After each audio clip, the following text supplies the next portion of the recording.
Good evening, and welcome to the Lowell Planning Board November 16th, 2009 meeting. We do have two public hearings on tonight that were both continued from previous dates.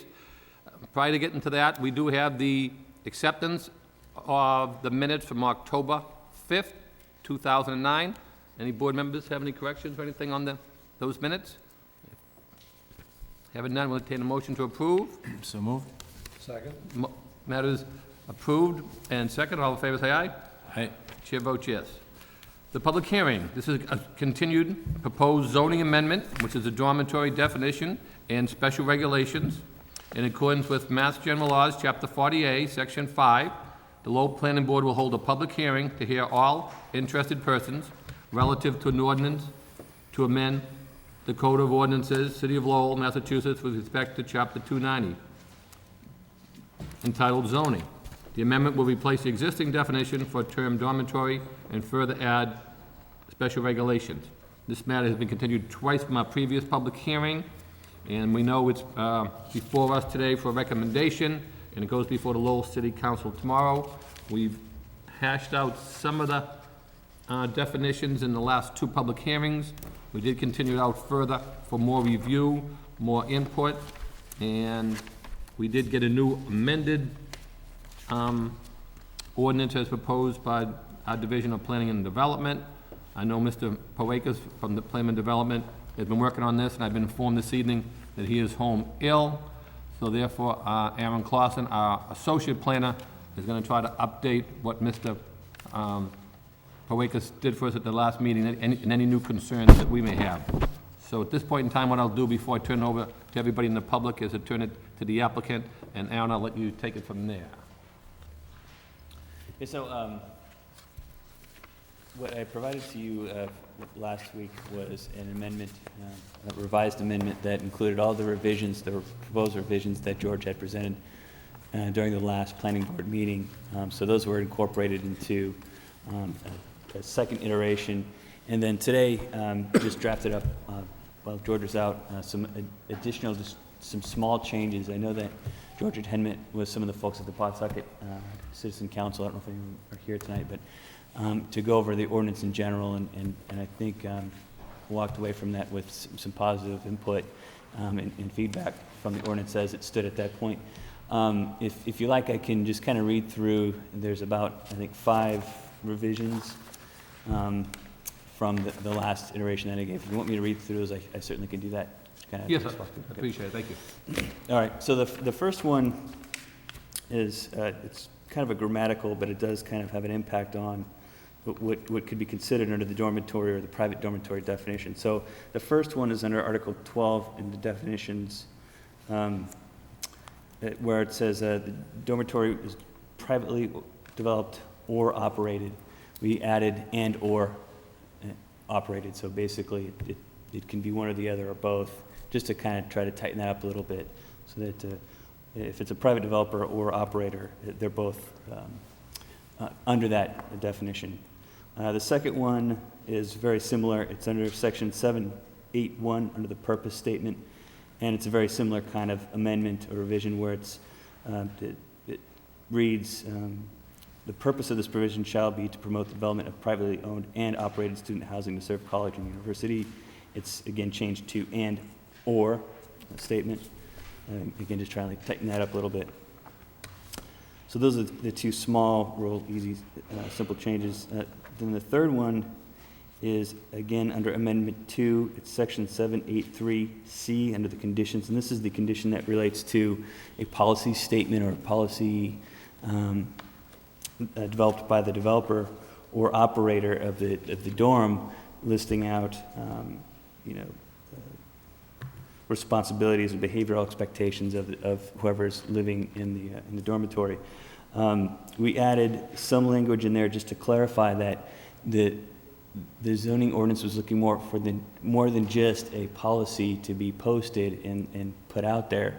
It was looking for a policy to be submitted with the application with review and approval by the planning board, subject to applicability. So, a policy that is substantially in conformance to what's in place for the institution that it's serving. So most likely University of Mass Lowell or MCC if they were to do some housing.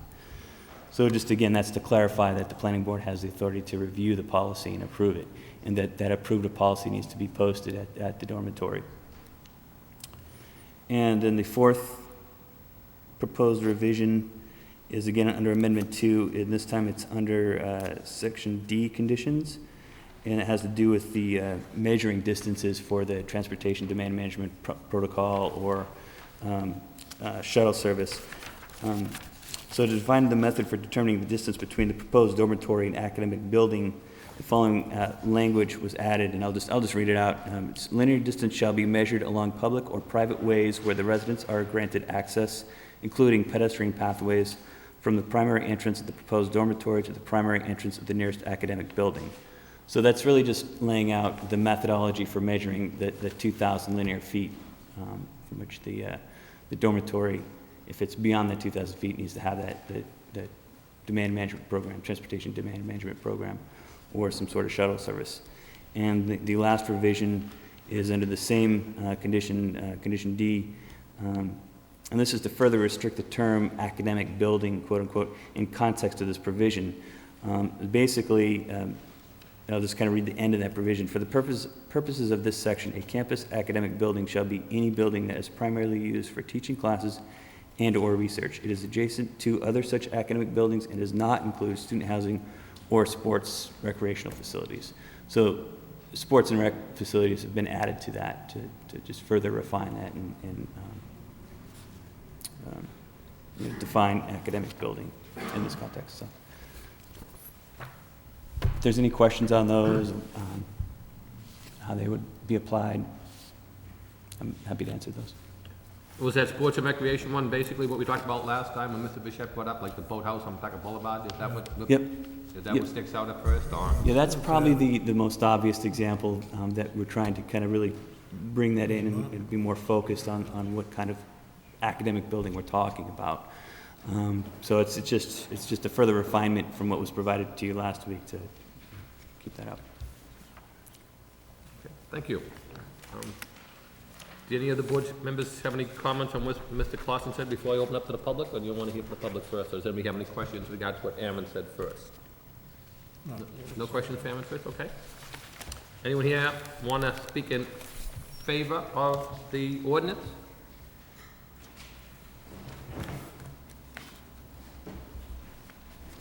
Yes, Raymond Hall from the Tax and Citizens House, I live in 83 Barber Avenue. And I'd like to take this chance to thank the board for continuing this for a couple of weeks so that we could sit down and iron out the details that we had concerns with, and also the planning department for sitting with us. We had a meeting with them last week. And from our understanding, everything that was addressed in the meetings, they have addressed in this new amendment. And the biggest one being the use chart from our standpoint, so that the special permits have all been taken out. There's no more of those little gotchas in there that where things might happen. So we were pleased with the amendment, and we'll support it at this time. Thank you, sir. Thank you. I appreciate you coming 3 meetings in a row to support something like that. Usually, when people get what we're pushing for, they lose interest. Yeah. Well, I mean, a lot of times when you're in favor of something, after coming 2 or 3 times, people don't always come back and speak in favor, so I appreciate you being here. Thank you. Anybody else like to speak in favor of this project? Mr. Chairman, members of the Planning Board, my name is Mark Goldman, 58 Oakland Street, Lowell, Mass. Wish to be recorded in favor of this. A lot of work has been done on this, and I think that this is the result of good planning and keeping the neighborhood character. Thank you.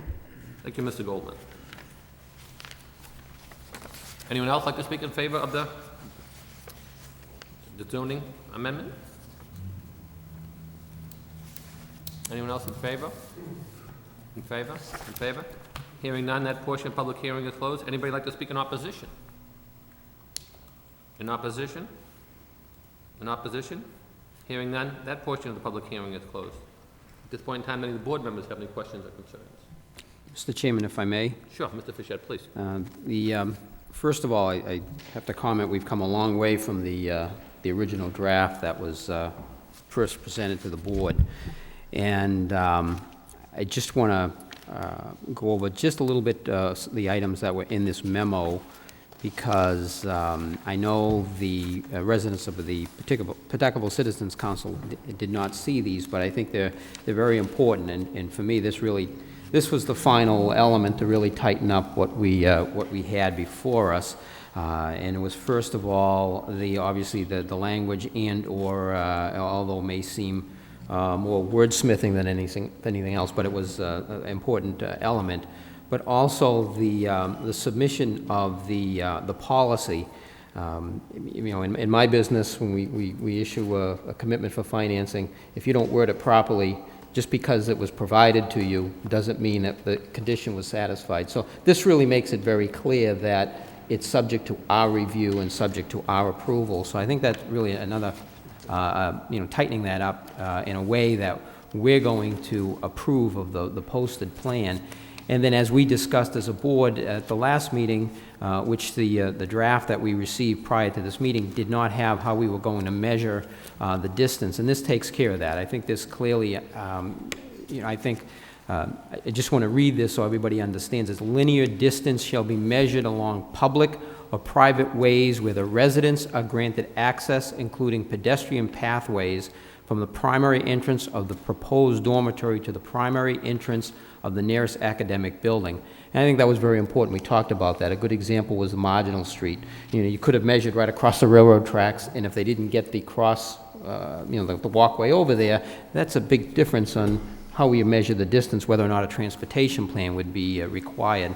And then again, further defining educational facility and/or sports recreational facility. I mean, we have also the Songus Arenas recreational facility as well. So I think that this really, really tightened up what we were looking for. And again, they incorporated the minimum standard, which was 50 college students. So we know this isn't going to be, we're not going to see applications for 10 unit, 10 to accommodate 10 students. And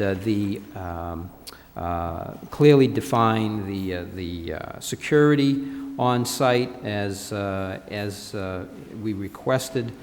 And obviously, as mentioned, the table of uses, I think, was crucial as far as taking the special permit out of the SMU zone, the neighborhood business district, and the TMU zone. That now leaves it in the urban mixed-use, downtown mixed-use, and the by right in the institutional zone, which is really, by the master plan standard, is what we were looking to direct. So from that perspective, I'm certainly would endorse the ordinance as amended.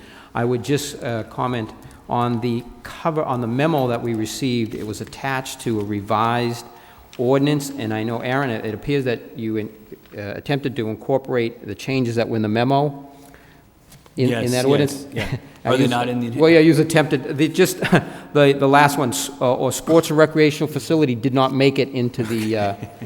That will be added. Into the ordinance. Just make sure that makes it in there. Other than that, I certainly would support this. Thank you, Mr. Chairman. You're welcome, Mr. Fischett. Thank you. Mr. Gentleman, please.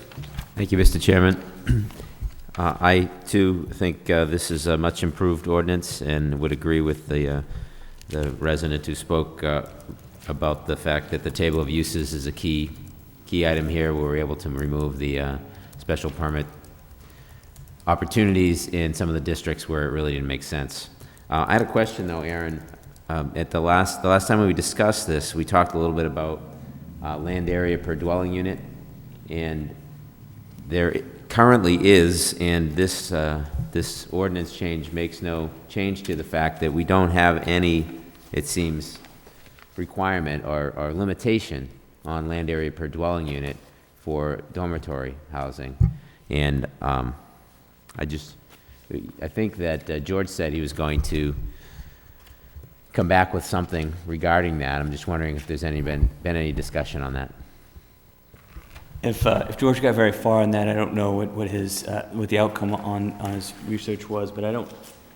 As far as dimensional standards, what was proposed, and I think George may have gone over this the last meeting a little bit, but trying to get to the dimensional standards right now, the way they are outlined in Section 5.1, they weren't changed in the proposed amendment. So depending on the district you're in, so if it's institutional, the dimensional standards are basically the same as they were before, whether, if it was the dorm use before or as it is now, which is basically, it's through floor area ratio is the determining factor on that, which is 2 in the institutional district. And then for the downtown mixed use and urban mixed use, it's an FAR of 4. It's the same dimensional standard that exists today for any of the uses in those 2 districts. It hasn't changed that at all. I think George had mentioned really the kind of the real element that restricts the density of dormitory or most uses in the DMU, UMU, or institutional district is really the parking standards. Which he hasn't presented to me any kind of updates on that, but so I don't think that we were looking to add any upper limit on it when you consider that the number of spaces. I think what he was going to provide for you, Steve, was basically taking a model or example of a number of students in a dorm, and then the number of parking spaces that would be required due to those students, and then kind of just quantify what's the density of students for that dorm. I don't know if he's been able to do that. Okay. Yeah. Can you explain to me, what do you mean by floor area ratio? What is that? Yeah. It's a way to quantify the amount of floor area per the parcel area.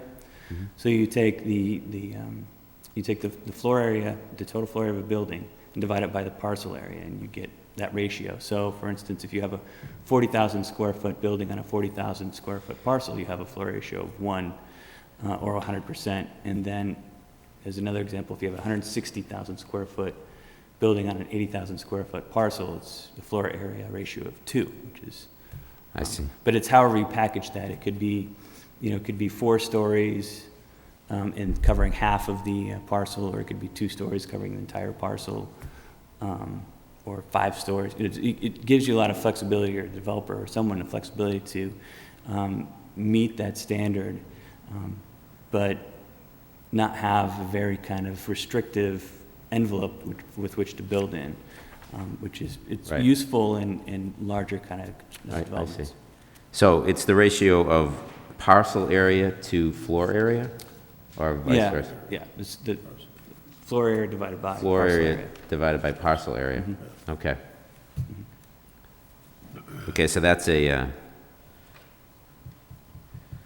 so if you have a 40,000 square foot floor area building, you could build it on a 10,000 square foot lot with a floor area ratio of 4? In the downtown mixed use and urban mixed use, in institutional, it'd be a 20,000 square foot lot. Okay, right. Right. Okay. So, the problem with relying on parking as the way to make sure there's enough land area is that we all know that we waive parking requirements sometimes, especially in the downtown unit area, because of the proximity of garages and the proximity of on-street parking. So that's a little bit of a shaky way to do it. And I'm not even sure that what it should be or that it makes sense. And I realized that it wasn't there before. So this ordinance has actually brought to light the fact that, to me anyway, that we do allow dormitories by special permit currently in SMU districts and TMU districts, and we've corrected that. So maybe I would like to see us. I think the ordinance is good, and we should send it forward. But I'm just a little concerned about how we handle this land area issue in the dormitory areas going forward. And I think it's something that I'd like to see us not leave alone. I think it's okay to send the ordinance on because it's not changing what we currently have. But in the future, I'd like to see us take a closer look at the land area of a dormitory. Now that we're allowing private developers to develop dormitories potentially, I think we want to make sure we don't get ourselves into a situation where we have too many people in a very small, tight area. And I think land area might be a way to handle that. But other than that, I'm satisfied with the ordinance as it is. I should just clarify one thing on that. The parking requirements aren't intended to provide a dimensional standard for for any building, for that matter, in either of those districts. Those dimensional standards are the standard for most building types, building uses. It just happens to be that parking restrictions are going to be more restrictive in terms of what you can do with the land and how densely you can develop than the actual dimensional standard itself. So the parking standard wasn't created to regulate that at all. It just happens to be that way. I understand. The flexibility of using FAR in the DMU, UMU, and institutional, they're all more urban districts, is to allow a certain amount of density given the infrastructure that's available in those areas. Right. So I just wanted to clarify that regulating density or building form wasn't intended to be by parking. Sure. That's not its intention. It just happens to be restrictive enough, except in the case where in your downtown mixed use and you're close enough to a parking garage and you can release spaces, and then that is no longer an inhibitor. But In a practical sense, it does actually create more yes. land area. Correct. But, we wouldn't be able to reject a proposal because of the parking standard based on land area concerns, Correct. right? So I don't think we can hang our hat on that if we're really concerned about the land area of a development like this. So anyway, I think it's something we should continue to discuss. I'd like to see that analyzed a little more in the future. Thank you, Mr. Chairman. Mr. Lockhart? Yes, I feel as though we have the proper language in place for this ordinance now. I'm in total favor of moving it along to the city council. However, I have one point of clarification that Aaron, if you could maybe comment on this. Under the ordinance itself, item number 3 under conditions, on-site management staff that shall include. Item 3, it calls for a full-time live-in community assistant, professionally trained to provide educational programming and oversight of student conduct. I just need some clarification on the educational programming part of that. I'm not sure what that means. Well, it's left a little open for the applicant to provide the explicit definition, but generally speaking, the educational programming was to mirror a lot of the kinds of programming you see at a dorm at a university or a college, where it's to help the student acclimate themselves to college living, whether it's, a lot of students, I shouldn't say most, but a lot of students don't have a lot of experience living on their own, so, whether it's paying bills, how to get to class on time is really basic. It's not meant to mean that the dormitory itself is to have staff that's on hand to develop curriculum or educational program around curriculum or classes. It's more of a kind of a support, intended to be more of a support system to the students moving into the dorm, so that they can make that transition from living at home with their parents to living on their own in a university environment. Okay, that's that. But it just sounded very academic to me. It was left a little Yeah, flexible, okay. open for. That's fine, thank you. That's all I have. Okay. Mr. Claremont? Just following up on Richard's point, is that perhaps to provide support services rather than educational programming? Is that along the lines of what we're looking at? Yeah, that might be better worded. Yeah, that might, yeah. I think it gets to what we're tending to create there. Because it's living support, really, community assistant to provide them with whatever they need. I would think perhaps support services in lieu of educational programming might be more appropriate in that spot. I read through the amended ordinance, and I find that I think that we hit all of the changes that we had discussed, with a couple, I think, minor exceptions, and I don't think that they're huge issues, but I just want to bring them up because I know we had touched on both of these things at one point. After that point 3 that Richard was speaking of, point 4 indicates 1 student resident assistant per 50 students, working for the community assistant and assisting with programming and oversight of student conduct. And I believe that's intended to mean 1 student for the first 50, 1 student resident assistant for the first 50 student, and additional student resident assistant for the next 50 students. If that, I don't know if that could be interpreted to mean that you don't need one until you get over 50 students, or 50 students or more. So that, I think we could clarify relatively simply by saying 1 student resident assistant for the first 50 students, and an additional student resident assistant for each additional 50 students, if that's what's intended. And the second point, again on the amendment, at the end, when we were discussing restriction of the term academic building in the context of this provision, the highlighted is added to the last sentence, and we added sports or recreational facilities, again discussing the boathouse and how we want to exclude that type of a building. And what we're really looking to do is to say we're considering the campus to be the contiguous campus and not satellite buildings, whether they're academic buildings or other buildings.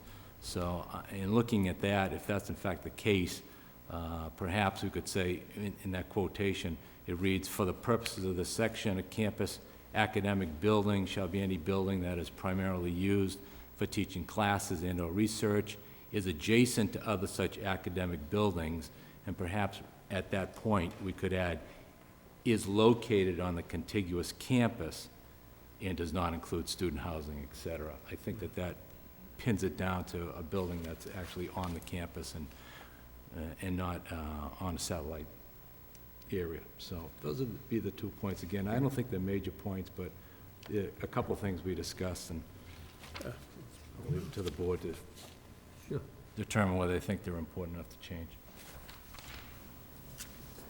I think they're minor enough, we should just include them. I just want to wait until Aaron finishes writing this down, then I'm going to go back to what, I've got it down. okay. Just back to what Mr. Claremont said. When we talk about the 1 student resident per 50 students, I think though, when you start on the second 50, I don't think you'd have to wait to get to 100 to add the second person. Correct, It'd be anyone after that 50, so if you have 55, you need 2. correct. So we want the language to spell out that per 50, so you need 1 person for the first 50. Any, I'm not, so Joe, I think how you wrote it down was, I just put where it because I want to said, say, you know what I'm saying, we want to make sure that, Right. so they understand that you don't need a second person until you hit 100. right. Right? If, right after 1 student resident assistant, if we added for the first 50 students and 1 additional student resident assistant for each additional 50 students, then continue on from there. Okay. I know what you're getting at, it's just a matter of making that clear. I don't think that's, well, that's exactly what was intended in this, so it's just a matter of making that clear.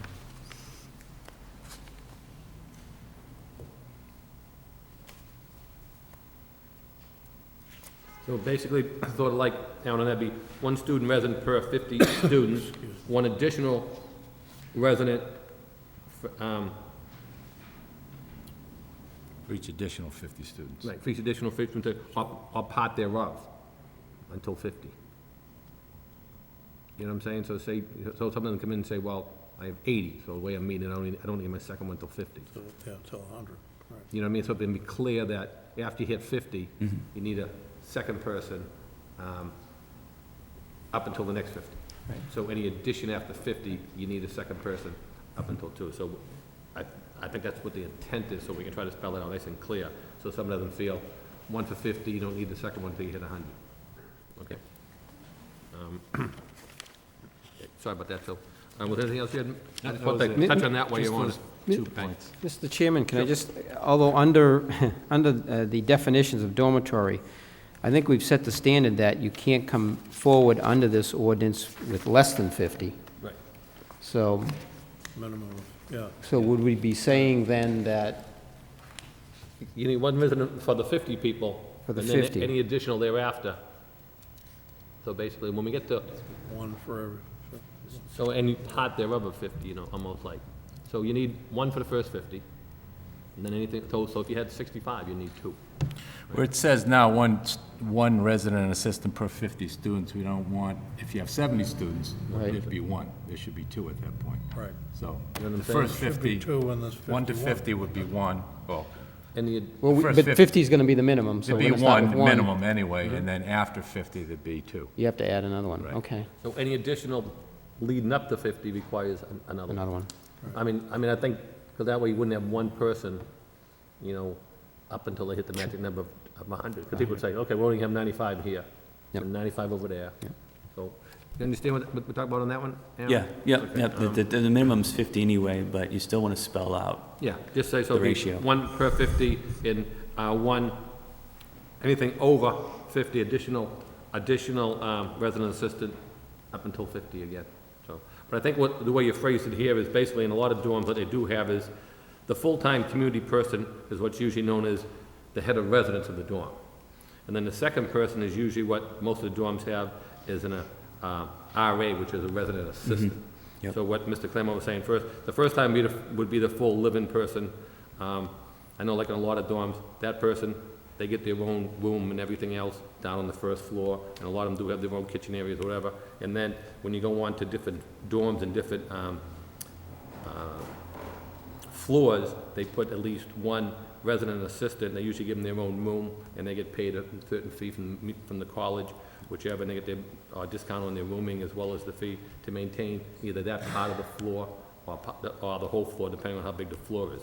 So under this, you basically have what's considered the head of residence and the residence assistant, is the way I read it. So I have no problem with that as well. I do think that the ordinance is a lot better. I think the first meeting, I think we incorporated a lot, and I give Jerry a lot of credit for being on there on the first part to knock out some of the zones. I know Mr. Genman had a lot of concerns about that. I think by really looking at it, we did wipe out the zones that we thought it's not necessary to be in. And when we started looking at the map, as we did that night, we started looking at all these places where it really could pop up, and saying that that was the real intent was. So I think by eliminating it, and I know, as Aaron says, if it becomes a state institution, a lot of times they don't have the limit, but obviously this is what's privately owned, so this is what we're trying to create. I think I'm also in favor of it, and I would just indicate, as I talked to Aaron earlier today, when we talked about the changes, when he sent me over a copy, I said, I don't know if it'll be him or Adam from Planning and Development, would go before the council tomorrow night, because we only make a recommendation. I'll just say that our emphasis was from day one that this is the ordinance we came up with, but we were in full support of at any point in time to sit down with the council for zoning committee. If they have questions on the plan, we welcome their input from the beginning with. We didn't have that opportunity to have the zoning subcommittee on due to the fact we've been told by our public hearing was open and continued, their public hearing was open and continued. But if they feel at any point that they would like to do a subcommittee meeting with the planning board, I know we've all discussed that in the past, and I'll just indicate that the board members would have no problem doing that. I know sometimes in the past when we've been to these, other things come up. A lot of times we've had building inspectors who are present, and some of the language we put in, they could actually interpret some of our language and say it may work or may not work, or give us suggestions, and we can fine tune it. So, as well myself, I'm in favor of the new ordinance, and I'd let, as indicated, that we'd be more than happy to work with the council if they have any concerns on fine tuning this to adopt it and have their input at any point in time. So, saying that, any further comments from the board members? Yes, Mr. Jensen. Thanks, Mr. Chairman. I had one other question. So that's the other issue that came up last time, is the fact that the state is essentially exempt from these rules. Is that true, Aaron? Yeah, for use standard, yeah, we can't really regulate the state or nonprofit educational entities. More specifically, we can't regulate the use in whichever district. So if the university decided that they wanted to put a dorm in the SMU district, as far as the use regulation, can't really prevent that. We can, through site plan review process, the planning board can reasonably regulate the dimensional parking standards that that have been laid out in the zoning ordinance. But with appropriate conditions to make sure that it meets the intent, the ordinance and the master plan. But it can't outright deny, a use that's purported by or put forth by a nonprofit educational institution. What about in districts outside the institutional district, like in the SMU district, for instance? If they bought a building there, would they have free reign to build a dormitory there? Yes, as far as the use, yeah. But again, the planning board does have some ability to regulate the dimensional standards in the parking and that sort of thing. Review things like traffic impacts in stormwater, all the same things that you would review through site plan review. But again, the use itself can't be prevented. Okay, thanks. Any further discussion? If not, we'll entertain a motion.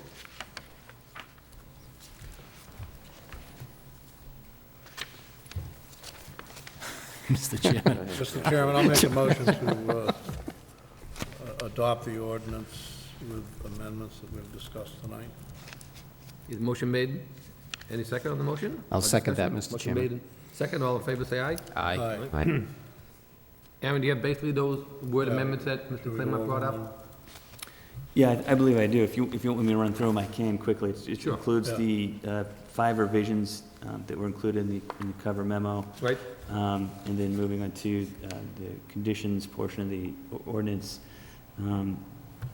on-site management with the full living community assistant providing support service training programming rather than educational training programming.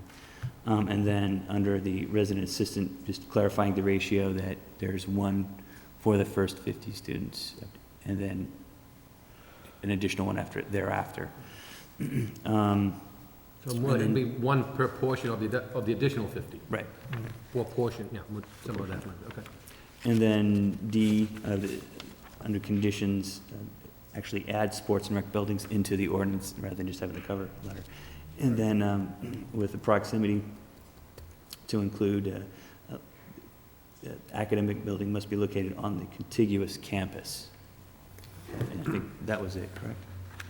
That's satisfactory to all board members? Yes. Okay. So the motion's been made and second, that was clarification, all in favor, say aye. Aye. Chair votes yes. So that matter has been approved for our recommendation. This is scheduled to appear before the city council tomorrow evening. We're just a recommending body, so good luck and thank you everybody who participated in this matter. I appreciate it. Thank you. Thank you. Thank you.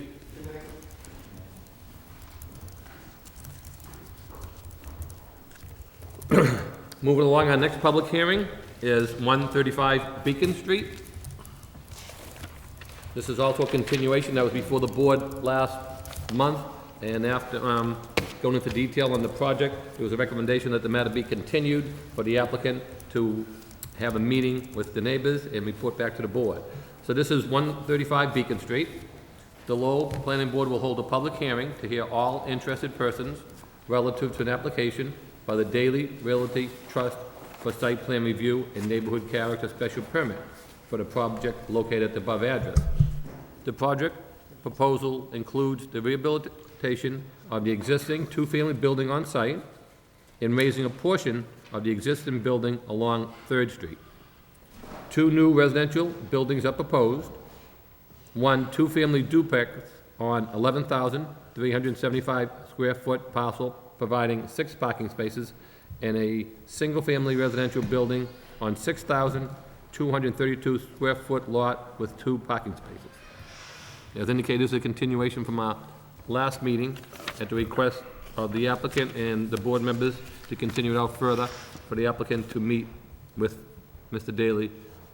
And at this point in time, I'll turn it over to the applicant, if we could, please. Just state your name for the record, if you would, sir. I appreciate it. Hi, members of the board, David Daly from Daily Realty Trust. Over the last couple of weeks, we were able to make what we found to be some really good progress. At the initial meeting, we sensed some discord with the actual, a couple issues. The board had some problems. The city had some questions as well. And I think we went through and line item by line item and really addressed some of the concerns. I'll start with the landscaping. We went out and met with the neighbors on 2 different occasions. and really get some really good feedback. We were able to work out some of the differences. One of the biggest concerns was the type of trees we were going to use, so we were able to work out that and settle on a type of tree that was going to line the perimeter of the lot. As far as really in-depth landscaping, which you had requested us to do, we didn't really go into too much detail. I guess there's some room to work, I think, with the board, or at least put a condition, as I told Aaron, to really kind of go into more detail with some of the landscaping details. Like I said, the biggest thing that we addressed was the trees that were going to be used to dot the perimeter.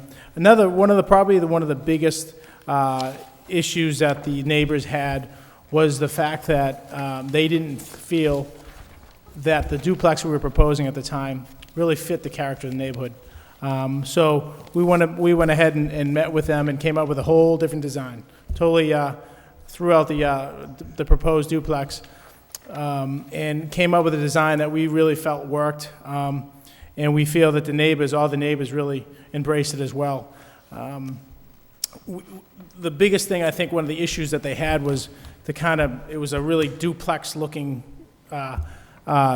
structure that we had proposed originally. So we went back to the drawing board and kind of proposed, and you have in front of you, a duplex that's kind of set back a little bit, and it looks almost like a single family. One portion has a bay window, and the other duplex has a small farmer's porch. So the actual look doesn't really lend itself to being a particular kind of in-your-face type of duplex that they had an issue with. One of the other things what we did was add more to some of the green concerns that I support wholly in my construction endeavors, in that we also think would embrace the character, at the same time lending some green initiatives back into the neighborhood. And we proposed the driveways up front with pavers that we have some literature from the engineer that capture 100% of groundwater. And it's really pretty unique. And they also, some of the other questions that they had around that was whether they'd be able to withstand snow plow and ice, and they would do that. And it's a pretty nice looking feature as well. The look of these pavers lend themselves to being very nice looking, instead of this big black asphalt impervious that is so common throughout the city. I guess I'll open up to the board for any questions you might have, or to the neighbors that might be here. Folks, yeah. Absolutely. For the record, my name's Jack Sullivan. I'm the engineer on the project, owner of the Sullivan Engineering Group. Another change, we on 3rd Street, we're showing that a 5-foot wide paved sidewalk will be installed. Basically, there'll be a 5-foot wide sidewalk, a 2-foot wide tree lawn, and Dave's going to look to reset the existing vertical granite curbing along that stretch to give a 6-inch reveal in accordance with the cross-section for road layouts. We'll also be providing handicap ramps at the intersection of 3rd and Beacon, and he'll be striping a crosswalk up in that section as well. I do have some literature. I know there were some questions on snow plowing. I'll hand that to the board. The biggest change, like Dave noted, it's a different look to the duplex. The parking is proposed in the front now. Mm-hmm. That was based on feedback from the neighbors. I'm sure they'll have some comments on that as well. And with your permission, I'll just hand this to the board. Just a comment on the duplex, you broke it up and pushed one back further than the other, so it doesn't have stepped it, yeah. I mean, that's the biggest thing that jumps out. Right, it's a different type of concept. It's a nice looking feature too. The other thing regarding the sidewalk, and I know we can go into more detail, we proposed, per the request of the city, to extend the sidewalk down 3rd Street. One of the things, again, we can work out the semantics at a later date with the DPD, but is we had proposed a 2.5-foot lawn plot along the inside portion, and it's outlined in the engineering plans. However, just to give you a heads up, on the Beacon Street sidewalk, it's married right to the curb. There's no plot. So I don't know if you want to try to make it uniform. We wouldn't do a plot, but that's something we can work out with the board, I guess, or the DPD. Another thing that we did is Aaron had requested some details, and on the single family, we had shown some more of the details of doing a full return on the front gables to show like a full return, so kind of dress it up a little bit more as well.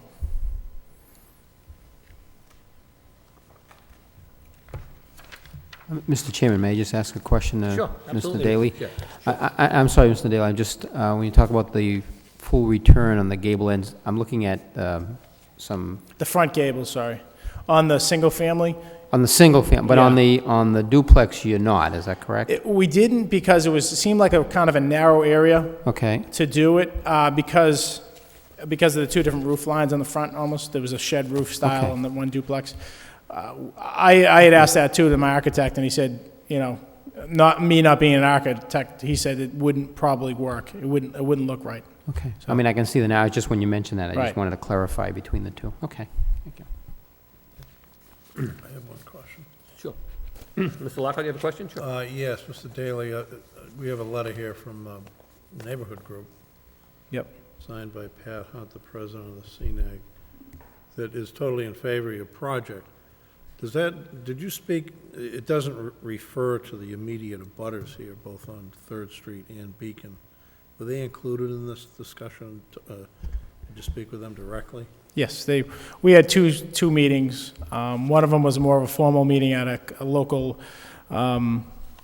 social club, and we laid out the plan that is in front of you today, and they were supportive of it.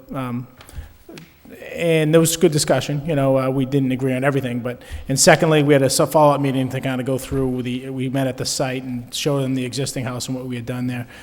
The abutters on Third Street is sitting beside me now. Okay, I'm I sorry. don't know if they're allowed to speak, but.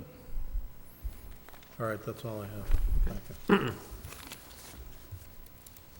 Anything else from Mr. Daly or Mr. Sullivan at this time? No? Okay, at this point in time, I'll, anyone here like to speak in favor of the project? We can do in favor with comments as well, so In favor with comments as okay, that's well. fine with us, yeah. About Judy 'Cause- Lanthia, Okay. Arthur Perkins, my husband.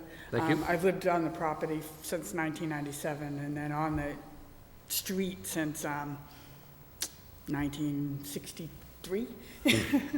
But Dave's done a good job with the house. I like the house, and I like how the driveways are situated. I know there was a concern with the board about the driveways and the curb cuts, Right. 3 curb cuts.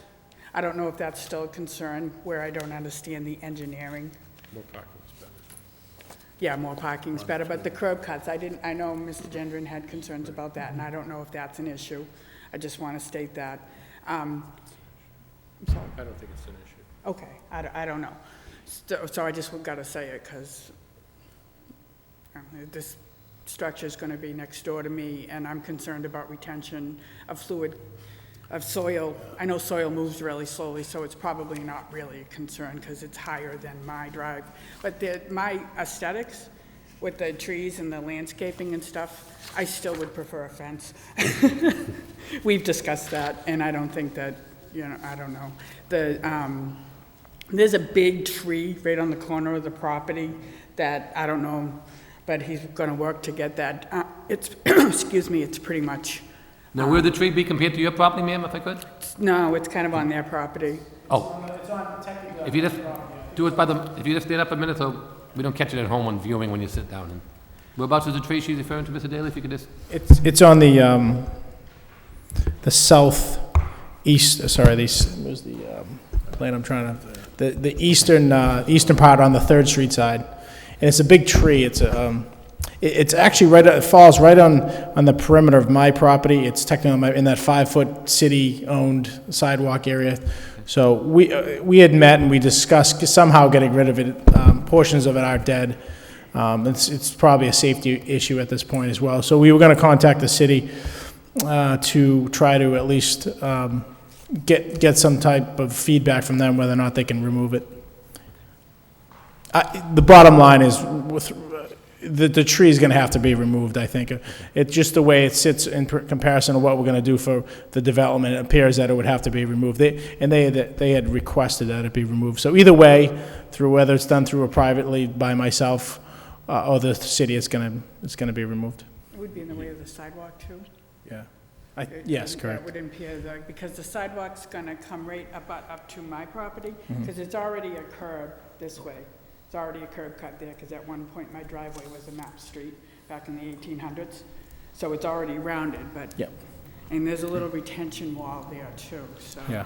But I think the sidewalk will take care of all Yep. of that. But- Thank you. Anything else, ma'am? So I'm pretty much for. Any reservations that we've had on this project have been satisfied, and we feel that Mr. Daly has done a good job in addressing them. Good, I'm happy to hear that. I know it's, anytime new development comes into anybody's backyard, side yard, front yard, it's always alarming to anybody, especially when you've been there for quite a period of time. And I it's a change. Totally understand. It's a change, yeah. It's I a totally change, and understand. I lived in the portion of the house that they raised Sure. for Yeah. about 10 years. He did spend a lot of time, he went to quite a few meetings, and he did put himself out to meet with the community. I'm glad he met with you, and I think, It's too bad everybody else didn't come up like the Well- last meeting. as I was saying earlier, more people show up when they're in opposition sometimes It was instead of the like people. 30 of us. You know, I mean, because it's nice for us to hear the feedback of how things worked out and how that you're happy that it worked out. And, instead of just coming in and saying, you know, we met with the neighbors and don't say anything. But, I mean, I'm sure they did, but a lot of times he addressed their concerns. But I'm glad to hear you here speaking on behalf of yourself and telling us as well about the meetings and the people who were present at the meetings. And, usually when they have concerns, they come right back. But thank you very much. Thank you.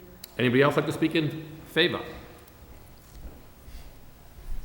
Hello, Elizabeth Baldwin, Vice President, Centralville Neighborhood Action Group, and I'm just here to represent Pat Hunt tonight. She was in attendance at the meetings with the neighbors, and you all, I'm sure, received the letter from her stating our favor of this project. But she just wanted me here. Our monthly neighborhood meeting is tonight, so she unfortunately couldn't be here, so she sent me just to let you know that we are in favor of it. Okay. Thank you. Thank you very much. What we're going to do is we will put that letter into the acceptance of tonight's meeting, okay? So we'll accept that, Aaron, as an exhibit, okay? So you can let her know that that letter has been addressed by the board members, which did indicate, as Mr. Lockhart said at the beginning of the public hearing, that after meeting with the neighborhood association, they're in agreement with the new changes. Correct? Okay. Right here. Anyone else like to speak in favor of the project? In favor? In favor? In favor? Hearing none, that portion of public hearing is closed. Anybody like to speak in opposition? In opposition? In opposition? Hearing none, that portion of the public hearing is closed. At this point in time, I'll turn over any questions to any of the board members. Mr. Lockhart? We just got a letter tonight, comments from wastewater regarding the runoff up there. And have you had an opportunity to read that? No, I haven't had a chance to look at it. He's just saying, it would be challenging to capture runoff from this property, especially along the northern edge of the property, abutting 3rd Street. However, there is open space in the southeastern corner of the property. I would defer to Lisa on capturing stormwater on site. Mr. Daly, if you could just take a look. Jack, have you had a chance to see this? Yes, I did. Okay, I'm Aaron. I sorry. think I'm just looking for some assurance that you're gonna deal with this in the proper way, and Right. From our original plan that we submitted to the board and to the city, when we had the parking out back, there was additional pavement area. We were showing, you know, half the parking area to be the permeable pavers and some of it being asphalt. I know the city engineer hasn't had a chance to review this latest submission. We've drastically reduced the driveway areas. The only concern is if the city engineer has a concern with the size of the two-family, us needing to put in some sort of dry well system. I could always put in some sort of drainage system like a swale or some sort of effect to capture runoff to keep it off abutting properties or try to recharge it on site. If the board feels they'd like to get comments back from the city engineer, I'm willing to address any comments the city engineer has. I don't see it as a big problem. And the only other comment I have is on the memo from the wastewater superintendent, they talk about a water service not being shown to Lot 2, to Unit 2 on 3rd Street. There is a water service there. I think that there's just an oversight in the review. But there are 2 separate water services shown to Unit 1 and 2. Okay, no, that's fine, thank you. Any further questions, Vic? No? No. Sure, Just to go ahead. address that, the recapture of the stormwater, just keep in mind, and, you know, I'm not, I don't portray myself as an engineer, but we didn't add any much roof line, if all, considering we raised the property, and then, so we're capturing, it's, obviously, I understand the statute, basically, from the state and city statutes, really want to reflect the fact that you capture all your own stormwater, but basically, we with the pervious pavement that we're putting in, that pavement of blocks, pavers that we're putting in there, and the basically, we mirrored the type of, almost, the similar type of roof lines. We're really not adding a lot of roof runoff from what was there previously as well, so. All right. Thank you. Mr. Gentleman, you have questions, concerns? Thank you, Mr. Chairman. First, I did have a question about the fence. Yep. This woman brought up the fence along her property there. Honestly, I was surprised not to see a fence in the plan there. The driveway there is 3 feet from her property. Yep. And I'm curious why that was not included. I can address it. We actually discussed it a little bit at the meeting. Two reasons. A, there's a brush line there that's a natural barrier right now existing. Probably take from 2/3 of the lot back. There's a brush line. Secondly, we had talked about that. I thought we wanted more of a, keep an eye on more of a natural barrier instead of more of an artificial one. That can be opened up again, I guess, but we did discuss it. I didn't think we said yes, yay and nay on that, but it was a discussion item that I thought, and maybe I was wrong, because that we would prefer to stay with the natural barrier, and that we had actually even discussed the type of tree, and then they went out and looked at a tree and came back and found this type of, it's noted on the plan, a yew, that they really liked. It flourished low, and so I don't know if that's something that I thought was addressed, but again, we can address that again. So you'd be willing to do the fence if the neighbor desired that? Yeah, we can absolutely, we can talk Yeah, about along that property line or Yeah. something like that? Yeah. Is that, do you want it or do you not? Because it's your property. We discussed the fence, and I said that I would like a fence, and what he said was that he would have to put up a fence along the other property line of the abutter on Beacon Street. Because if he was gonna do it on my land, he'd have to do it on that land too. Mm-hmm. And I said I wanted to see that. Yeah. I'd like time to move, but also he thought that it was going to be a financial. You thought that the price that you had in your head Well, when you, was substantial. So, the Beacon Street, we discussed what type, and then somehow it came back to a natural barrier. And again, I don't think I said yes or no, or she said, yeah, I support that Right. fully. Again, there was a lot of items that were discussed that night, so. Right. And the cues, when I saw the cues, they are nice, but one, I don't know how tall they're going to be. I don't know how dense they're going to be. I don't know how people are going to upkeep them, because they do need to be trimmed. And they don't look quite as nice in the daytime as they did in the dark. But they're older, the ones that I viewed. So I don't want to, Yeah. I don't want to create controversy because everybody came in happy. I don't want to, I don't want to send you away upset. No. I do think that the project looks 1,000 times better. I really like the design of the two-family. I like the kind of offset nature of it. I like the fact that the parking is in the front and you don't have the driveways going down the side of the street. You have more open space in the back. The sidewalk is great. The 2-foot tree area on the sidewalk is even better. So I really think it's great, and I applaud you for working with the neighborhood group and working with the neighbors and taking the time to make sure you address the issues.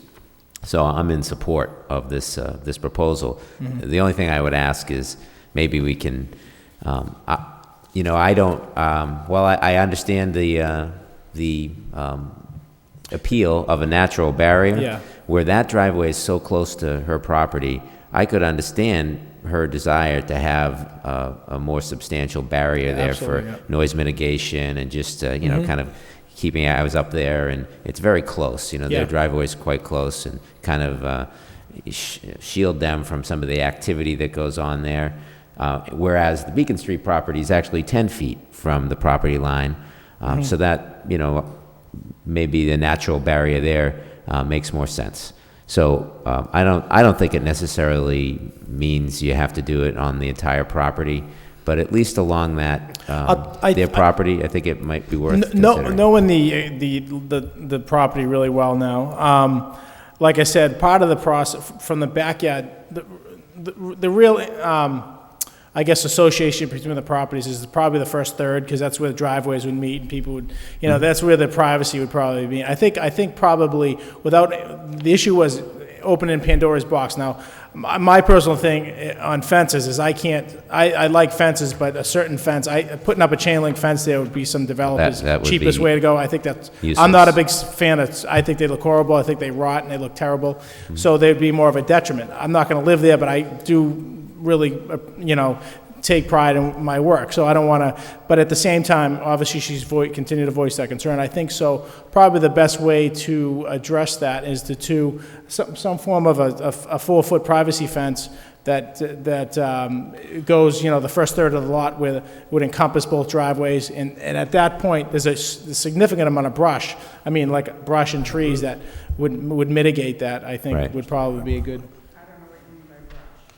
There's like brush and green, and I mean, it's you can't even see, like I can't even see the corner of the lot between my property and her property, our backyards. I don't even know what's back there, because it's all overgrown. And the trees are the maples. The trees are maple trees, which are. On the mic, we can't hear you if you don't use the mic. And I know the other abutter would take offense too. Yeah. I thought Matt was gonna talk to you because I've talked to Matt. Yeah. Can you hear me? Yep. Oh, Yeah, okay. you gotta use the mic. I'm not, okay, yeah. Well, that's all. Is I know Matt would take offense too, because we discussed it, and Matt looked at the tree, and he's also a contractor. I thought he was gonna call you, and. Sometimes the diplomatic process takes different ways. Matt had two, you know, I guess I can appreciate the fact that Matt might have wanted a tree, I'm sorry, a fence. Well, when we discussed it, when I saw him, I talked about a fence, and he said, oh, I'll take a fence. And I suggested- Matt had two opportunities to come to two different meetings. He didn't show up at either one of them. So, again, I'll open that up, but I tried to open it up to everyone. It's unfortunate that he wasn't able to express his opinion to me. So I think if you would consider working with this Absolutely. particular neighbor Yeah. along, you know, specifically around the driveway area, looking at some kind of a privacy fence, you know, Yeah. probably 6 foot is really what you need to Absolutely, create yeah. privacy to their liking. Sure. Would you be willing to? Absolutely, to yeah. consider? Okay. Yeah. Thank you. Sure. And again, I want to reiterate my praise of you guys, in spite of that one minor issue of taking the time to work Yeah. with the neighbors. Sure. Mr. Fischett? Mr. Chairman, thank you. As well, I certainly, this was a good example of the neighborhood character special permit application here, and I think I noted at the last meeting that Mr. Daly, examples of his work throughout the city have been used as, you know, proper examples of how we want to see construction go forward.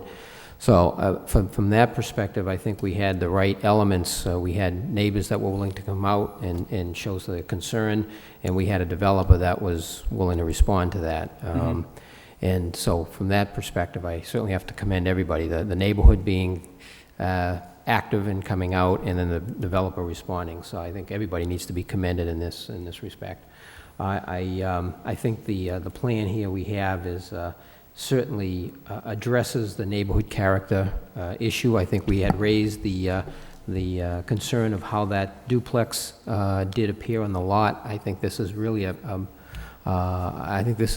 plan that really works. You may find that you're going to duplicate this in other parts of the city. Yeah, I think I might. Yeah, it's nice. Yeah, I think it really is, I think it really came out very nice. I just want to make sure, and certainly, I would ask, Mr. Chairman, as the approval, because we've run into this in neighborhood character special permit in the motion, is that it may seem redundant, but to just word it, Aaron, in a way that, and I'm going to obviously wait for a motion, but I want to make sure that we word it that based on the architectural renderings submitted at this meeting, that, you know, the structures will be built to the specifications provided at the meeting, because we've had some issues in the Yeah, I past, know, so yeah. I just want to make sure that that's in there. And then the landscaping plan, you said you would be willing to work with DPD as far as the Yep. final Sure. landscaping plan on that. I do appreciate as well, I think I had some concerns, and I knew just enough to be dangerous on those pavers, the pervious pavers, so appreciate the additional information on that. Yeah. I think, aesthetically, they're very pleasing.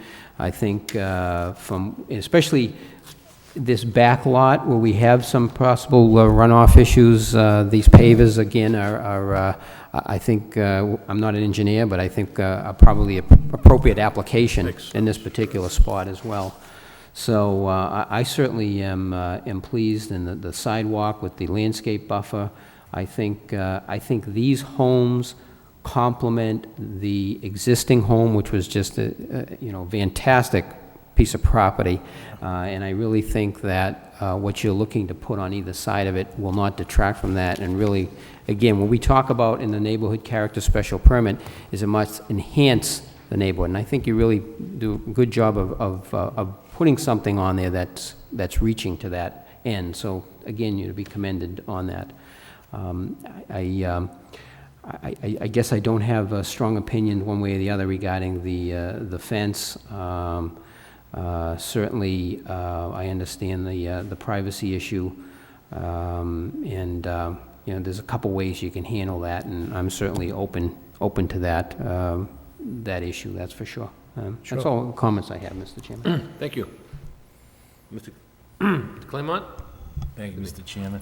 I do like certainly the modifications in this plan. I like the way that you've maximized the open space on both the lots, and I think that'll be to your advantage moving forward. These pavers, I've seen them in use in other areas, and they look beautiful. Yeah, I think that they're really an upgrade to Classy look, to the property, so I think that's excellent. The last time you were in, obviously a different plan, we had a memo from Aaron with a number of concerns, most of which, as I go through it, are probably moot, but I'll ask Aaron, any concerns that we haven't addressed here that were on your earlier memo? Is that pretty much taken care of at this point? Well, there's actually a number of them, but they're different concerns, and the plan has changed quite a bit, and I unfortunately haven't had a chance to really review the plan to a great degree. I do have some comments in terms of zoning, although I know the parking up front is appreciated by the neighbors and the planning board, it doesn't meet the zoning code right now. Stacking parking spaces for multi-dwelling units is not allowed. It's only allowed for single-family dwelling buildings, not units, single-family dwelling buildings. So the stacked parking for the duplex doesn't really conform to the zoning code. The other concern, and again, I just looked at this, I'm not exactly sure on this next point, but the min-max, or minimum and maximum setbacks for the traditional two-family is 15 minimum, 20-foot max. And the way that the definition works in the zoning ordinance is that the facade with the primary entrance needs to be within that minimum maximum. The front door to dwelling unit number 1 is beyond the maximum. So one of them is within, one of the facades, which is unit 2, is within the 20-foot. It's just at 20 feet. The other one is actually beyond. So my interpretation is that does not meet the zoning code. But again, I haven't had a chance to really read through it with much detail. Those are the two big zoning questions that I have that I think complicate the parking situation. As far as the stormwater, I don't believe that's been addressed yet either. The city engineer has been waiting for some sort of calculation or some substantiation of the fact that water's going to stay on site. And I don't think there's been anything submitted to her, or the planning department for review. So although, this is less impervious surface than the first plan, it's still more impervious surface than was there in the first place, at least from what we can see. There's nothing there to calculate the difference between the raised portion of the building and the new structure, as well as the pavers and the paving on the back end of the existing building. So I think the city engineer's comments still need to be addressed in terms of stormwater and as well as the ability for the pavers to absorb the water. So that's still an outstanding question. I don't actually have my comments from the first meeting right in front of me, but as far as architecture, the building's extremely different. Oh, that's all. Don't mind my It would be very helpful for me, actually. The architecture of the building's actually quite different. The style is very similar, but it's obviously duplex now with the doors now on separate ends, which, is the general form of the building I don't necessarily have a problem with. I would disagree with Mr. Jizoka's point that a box return makes more sense here, and that it doesn't work. I don't know if you mean structurally or visually, but I would want to see what he's talking about and substantiate that. And then we also mentioned earlier, a couple weeks or a week ago to Dave, that the dormer that's there now on Unit 1, the scale of it, in proportion of it to the windows below is out of scale. It just looks tiny. So I talked to him about making that work a little bit better, so at least the proportion and size moving up the side of the building were more in line. Which I don't know if that's been addressed at all, or if there's a proposal for that. And then generally speaking, with the building materials, I would definitely recommend that the project be built towards what's on the elevation. But I think what makes a lot of sense is either that some building detail be submitted to the planning board. So what's the dimension of the corner boards? What's the dimension of the window frames? So that you're not going to get something that's very small and haphazard and just makes it kind of ruins the fenestration when it's too small. Something that we did with, I think it was Roger Street, the old Mother Hubbard project, where they actually brought materials back and gave you critical dimensions. So part of that is that it's built to the elevation, but I think the actual dimensions of the building materials need to be outlined.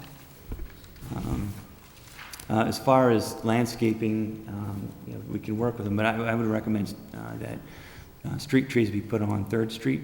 They got the 2-foot buffer. That would help greatly with the urban design, help bring down the size of the building, as well as add a little bit more enclosure to the street. And I think we'll replace some of the canopy and the existing buildings the existing trees that got cut down. So I would recommend street trees along 3rd Street there. Could fit in quite nicely. On the site plan that I have here, it's shown that the 2 trees are still there, but they're actually down, I believe, so that should just be corrected.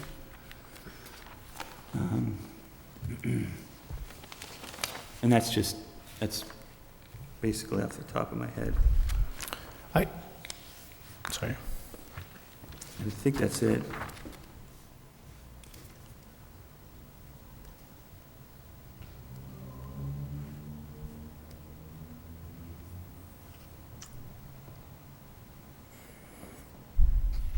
Yeah, I think that's basically it. Yeah, I understand you haven't had an opportunity to really scrutinize the plan in conjunction with what needs to be done in terms of the zoning and whatnot. And perhaps a little bit more time would be necessary for that. But do you have any comments? Yeah, actually I do. As far as Aaron's comments, I don't portray myself to be an engineer and architect. I'm just, a builder, and I rely on the professional licensures of my engineer and the architect. We had went out and proposed these 2 type of plans to the neighbors. And I understand that neighbors' needs don't justify necessarily zoning law. I proposed two different kind of concepts, and one of them that we had that night was the one that's before you. The other one was the parking in the back. Personally, I don't care either way. It's irrelevant to me. It's probably going to cost me the same.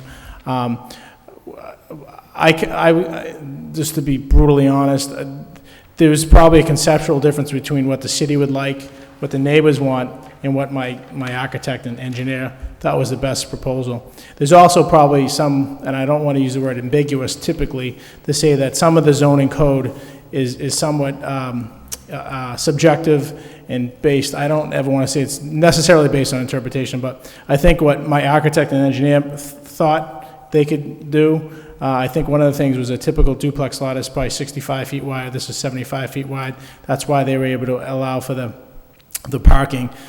Secondly, regarding that too, is we're defining that it's stacked parking, but it's also been used, these pavers have been used in the past as a, as a patio. You can park your car there, or you can put a bench seat out there. So I mean, it's somewhat subjective as to how you use it. From what I was told, and again, from my architect and the engineer, that this did meet zoning code. Obviously, it's up to the city to really moving forward to find that. The other thing is regarding the pavers. The literature is right there to show that the pavers themselves can recharge 100% of the stormwater that's created on top of them. So that's another thing. As far as the details of your architecture go, I've always made that a point to, if there's any questions about details of architecture, to work that out as a condition and not as part of the planning board, to sit here between the five of you to tell me you might like 6-inch corner boards and you might like 4-inch. I think that might be a little bit going too far, and I think that's something probably that I actually appreciate working with the DPD to kind of work out those finer details. I mean, we kill each other overnight over stuff like that. So what I would appreciate is maybe work out a condition in the board to say, to work with me with regard to landscaping as well as the details of the architecture. So, and as far as the street trees on 3rd Street with the plot, that was your discretion if you wanted that, or you wanted that to mirror the sidewalk on Beacon Street. Actually, the architect's here right now, so he might be able to speak to you with more respect to the architecture and the zoning, if you would like that, I guess. You want to speak? Oh, okay. Hello, Jim Drazokis, architect on the project. At the comments I was listening to on home regarding the architecture, these particular types of neighborhoods have very unique homes. As you go to the left, to the right, excuse me, it took me a little. You heard us at home and you ran down? Yes. Okay. Yeah, I took great offense to it, that's why. These particular projects are designed to not be where you have A, we just design another A.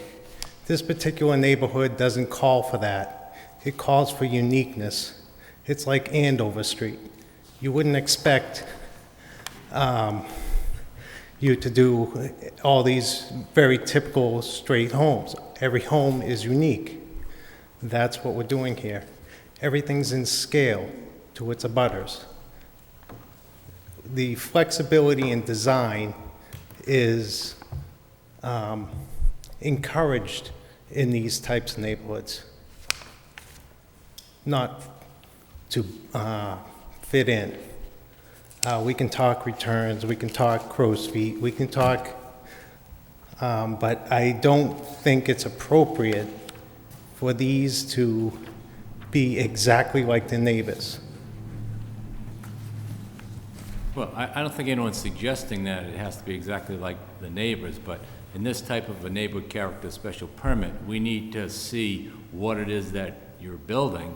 So that absolutely. So that we can approve it based upon what the architectural renderings are. Right. And what I'm hearing here, you know, we also need to determine that it fits the site plan in accordance with the ordinance. So I think we certainly need a little bit of time for the DPD to review the plans and ensure, one, that they do comply with zoning, if not, how they may need to be modified.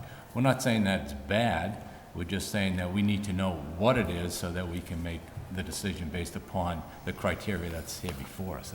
That's my understanding. And it appears to, I'm sorry, were you finished? Yes. Okay. It seems to me that Aaron and the department has only had the plan for a short period of time. He's got a number of concerns that need to be addressed.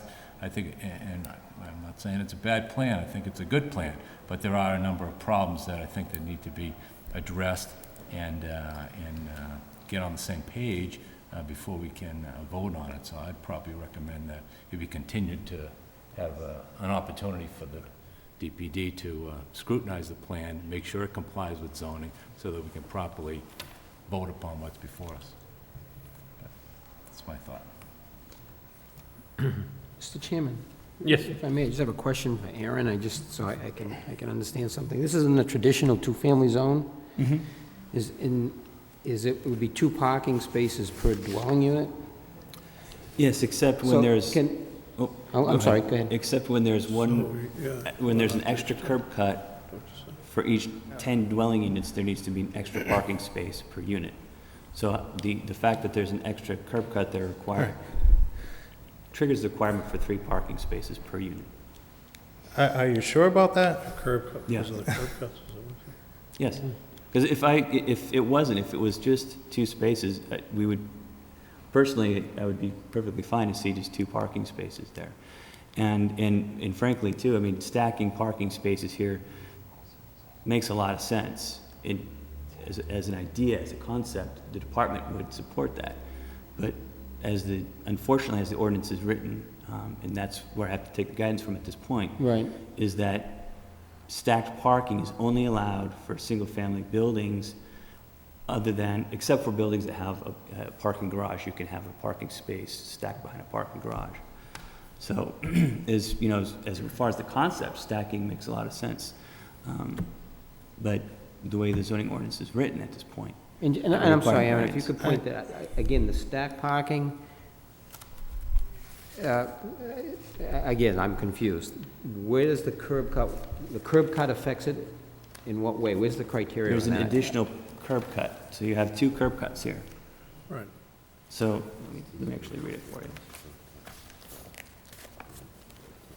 1 per 10 dwelling units. So, 2-family attached or semi-detached dwelling, so this is a semi-detached dwelling, it's 2 spaces per dwelling unit, plus 2 spaces for each curb cut above 1 per 10 dwelling units. So, Above 1 per 10 dwelling units.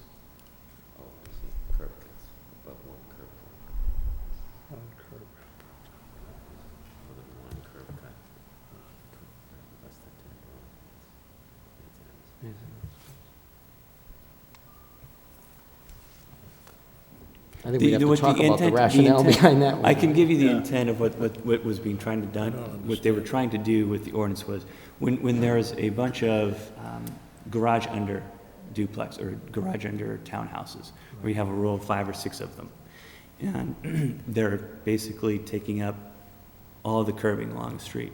It takes away all the on-street parking. So the intent of this standard was to require extra on-site parking to make up for the lost space. Unfortunately, in this case, you're not really losing parking because of the frontage that's provided. And it's only 2 units. But still, the standard, the way it's written, requires the 3rd space. So the intent was to provide additional parking in the instance where you lose on-street parking. Although you're not really having that problem here, the way the ordinance is written, it requires the 3rd space. Could you just clarify the 3rd space? I believed it was only 2 spaces. We've been providing 3 on Dave's projects, like on Acton Street, because at the time when we came in front of the board, there was a concern with visitors, and an extra space would be nice. But the way that I read the zoning ordinance, it was 2 per dwelling unit in the TTF zone for a 2-family.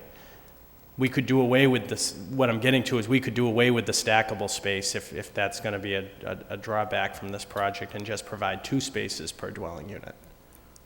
If you look in the notes, it says plus 2 spaces for each curb cut, so there's an additional curb cut there.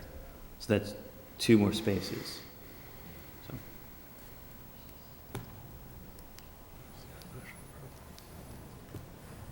Okay, I'll have to read through it as well. Well, I think the comment by Mr. Claremont, since we get the plans recent and Division of Plan and Development had the chance to look them over, I have no problem in, since we did the public hearing, we could close the matter, get comments back from Division of Planning and Development, and also comments back from the city engineer, and see how we could address these issues. Once you have a chance to meet with Aaron on the questions, maybe some of these issues that have been raised this evening could be explained in regards to the curb cuts and which way, how that affects the parking. I know, as Mr. Daly said, with this type of stonage,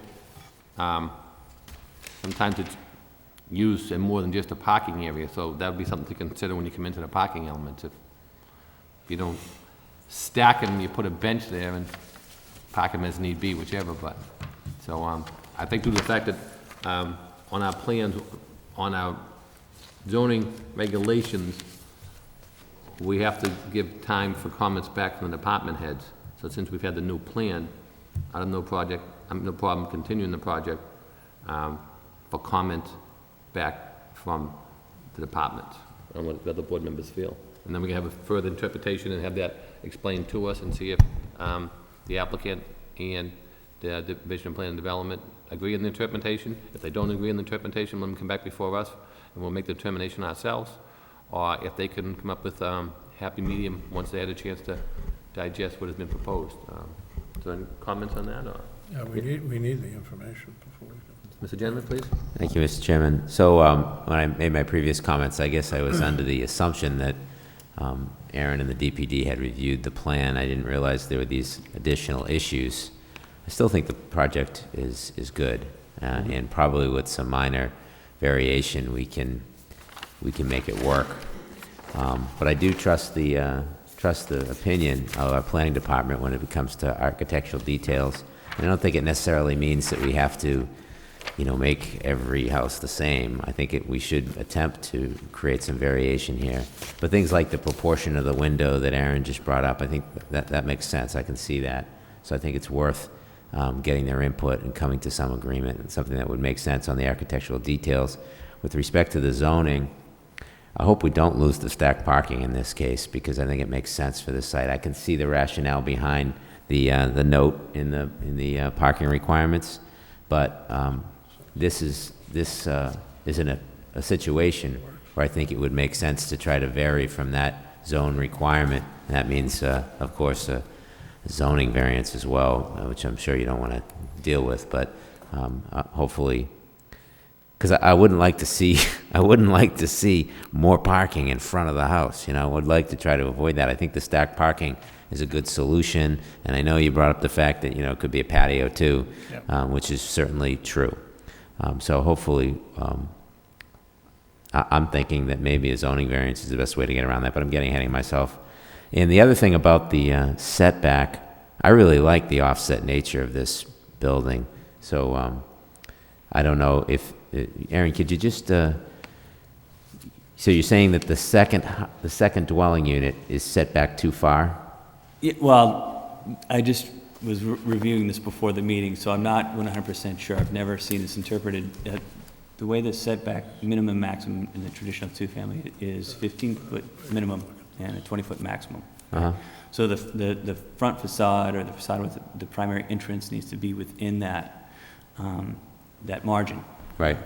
So you have one of them, unit 2, is within that margin. It's right at the maximum 20 feet. The other one is not, and it's the way that the definition of front facade is that the primary entrance is on that side. And although one of the primary entrances is within the setback, the second one is not. Yeah. I don't know how it's interpreted. The one that may be how the building department would interpret that, or how it's been interpreted in the past. But I've never seen it. I personally have never seen it interpret it either way. So I'm Right. just, the comment was mostly to say, however it's been interpreted, it should be how it's applied in this situation. I don't have an answer right now. So I would hate to see us lose that offset nature, because I think that adds to the development. And I also think it'd be nice if we could maintain the stacked parking somehow. That may mean a zoning variance, though. Additionally, this changes the nature of everything, particularly in the fact that the neighbors were against two things. They were against the fact that they liked the concept of the stacked parking up front. They were fully aware of it. They were showing it. They appreciated it, and they liked it, and they loved, as I do, the staggered, stepped type duplex look that kind of separated the ominous look of a two-family. If what Aaron's saying is true, and it is true that there's certain requirements of the front door, I think what's going to happen there is it's going to bring back that big, large, voluminous two-family with the doors facing, the two front doors facing each other, and I think that will kind of violate the concept we were trying to go with, to add some character, and I think we're gonna have to recreate the wheel here almost, Right. by redoing this whole thing. Now, obviously, if zoning has to be met, so I understand that. I wouldn't particularly rule out the fact that maybe we'd go to the zoning board for some type of variance if the neighbors support, which they have. They supported it by sitting here tonight, and they also supported it with a letter supporting our plan. So I don't want to make it too confusing, but at the end of the day, if there is some zoning issues that have to be addressed, I'm totally open to that. I've said it before, I said in the past, I appreciate working with these guys, and I'll do that, but I am not ruling out the fact that, upsetting the neighbors, and also the marketability of this project by some minor zoning violations that are, honestly, are kind of arbitrary and somewhat subjective. And so if they will come back with an opinion on that and say that they are outside the realm of the zoning, then we'll have to make some decisions. And, I appreciate the support, and I appreciate the support of the neighborhood. Yeah. Unfortunately, if it violates the zoning. We have, absolutely. You violates guys, yeah, totally understandable. So I would support Yeah. Mr. Claremont's suggestion to delay further for that Absolutely. reason. That's totally understandable. How much time do you think you would need to make that type of review? I know you have to. I do have to make something clear, though. We had given the engineer, everyone else came back. The engineer still hasn't given anything in writing, particularly to you, or no? No, her comments was that she needed more On the stormwater, okay. information on the stormwater to substantiate that no water was going to go off the site. So she's looking for not necessarily a 100% stormwater calculation, Okay. but some way of showing that it's not, you're not going to see any new stormwater runoff. But Sure. I mean, that's the mass stormwater standard. Well, I think kind of the onus is on the city at this point to kind of wait out these zoning questions or issues. And if we have to change the scope of the plan, I don't want to, and we have to change potentially the stormwater management. If we have to go back to a single driveway to the rear of the property, that's going to change the stormwater components. So I think I kind of weigh on Aaron to kind of get back to us with those, and then we make some decisions based on that. And I have no problem putting together some stormwater calcs based on the plan before you tonight. I mean, I can get comments back next couple days. Sure. It doesn't take a whole Our lot of next time. meeting is not till the 14th of December anyway. 21st. 21st? It doesn't take long for me to do that. It's just that actually the one thing that may take a little time is think we had just changed working with the inspector or building commissioner on the frontage question. So I guess I have an order of statute question here then. I've been working with a potential buyer on the single family. I think we've all in agreement that that has raised no real issues at this point. Does that fall into the same guidelines of the overall petition, or is this the special permit because we raised that building on the duplex lot? All the units. It's the whole thing, so it would hold up the whole, okay. That's not good.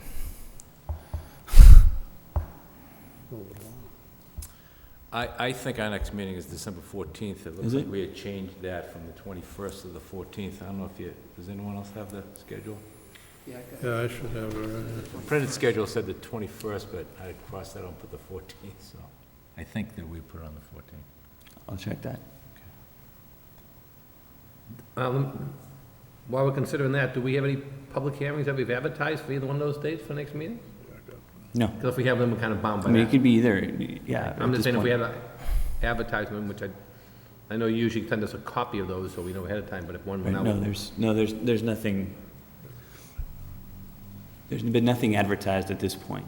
Would it be, well, I guess, first of all, if we have confusion whether it be the 14th or the 21st, would the board members rather meet on the 14th instead of the week of Christmas, the 21st? Yeah, it makes sense. I got it down for the 21st, I haven't. Would that give you enough time for the 14th anyway? December 14th? Yeah. Oh, absolutely, Yeah. yeah. In your case, the sooner the better, right? What's that? The sooner the better with your other. Yeah, piece of exactly. plan. Yeah. I mean, since Aaron raised the issues, I hate to see that we go through with the project and then you get unit one, it's too far back, they don't give you a building permit. Exactly. Listen, I mean, there's no you've reason. been around long yeah. enough, you know the situation, you don't want surprises. Right, and if he come back with some, like I said, I wouldn't rule out personally going to Right, a zoning sure. thing. I mean, Yeah, I mean, I'd like to avoid that too, but, he can't speak for the zoning board of appeals. Yes. But I know you've been in enough times when, if you get a favorable reply from this board, and the name has come in favorably, makes it a little more easy for you to walk in there and ask for the Absolutely. endorsement. I mean, I'm not saying you're gonna get it, but Yeah. I know, it's like coming in here without, we have a neighborhood letter for it, the neighbor spoke for it, we're trying to work through it, and now we see some absolutely. zoning issues. No, I understand it. I mean, and This- you know that any conditions that we set on the project, the zoning board of appeals is bound by anyways. Absolutely. And they know that we spend usually a little more time on some of these than they do. Yeah. At least that's what their comments are when I watch them on TV. I won't comment on that. So, but getting back to the board members, if we want, we can put it on for the 14th instead of the 21st, being the week of Christmas. Yeah, I Would think the it makes 14th work for all parties? Yeah. So if we want, can we schedule that for the 14th, and then we'll put, Yeah. and then if the recommendation is to continue to the 14th, then we can meet on the 14th? Right. Is that agreeable? In lieu of the 21st. Correct.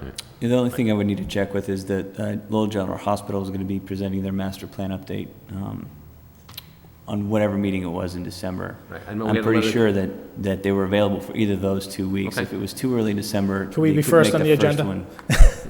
I'm sorry? Can we be first on the agenda? That might be a little bit, Well, what basically I'd do is I'd close this down and we can continue as on over from, old business, and I'll pick it Sure. up on the old business. Usually what I try to do is take the old business if first, if we know that, instead of doing a complete public hearing. Okay. Especially something the size of Lowell 10.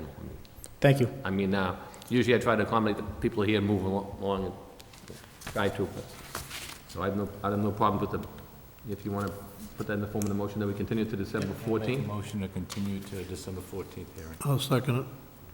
Motion made, second, all in favor? All right, good luck, wish you well. Thank you. Right back, Tom.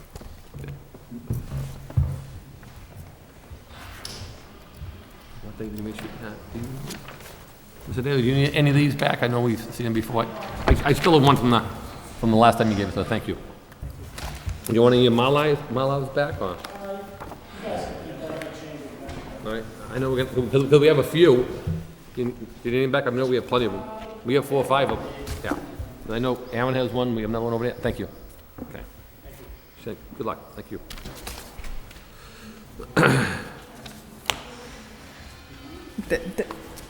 Wait.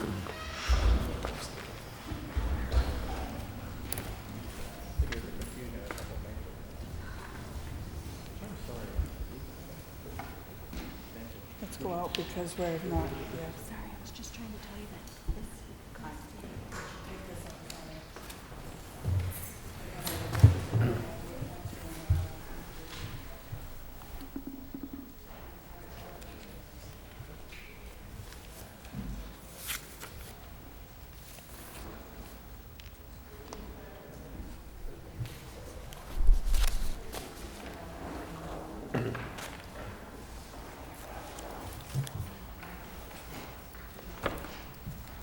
Okay, moving along, our next matter is under new business, and this is the Boot Mill West, foot of 200 John Street, and this is here for a preliminary plan.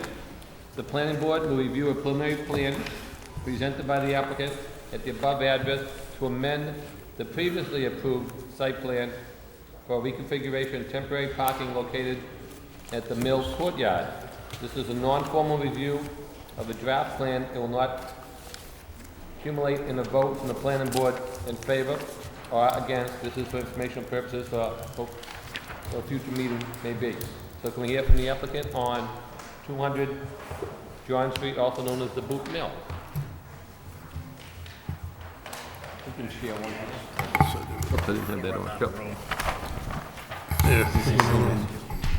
Okay. This is where I was in yesterday. Where was my notes?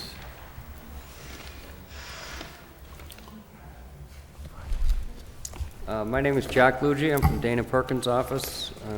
With me tonight is Ed Barry from Boot Cotton Mills LLC, and Joan Kersner, who is kind of an informal representative of the condo association. This is basically just a sketch to generate a discussion with the board. Excuse me. There's a need for the condo association to have some short-term temporary type parking so that the condo owners can, you know, if they go grocery shopping, they come and unload their car and then move the car after they've done that. It's just for basically short-term parking.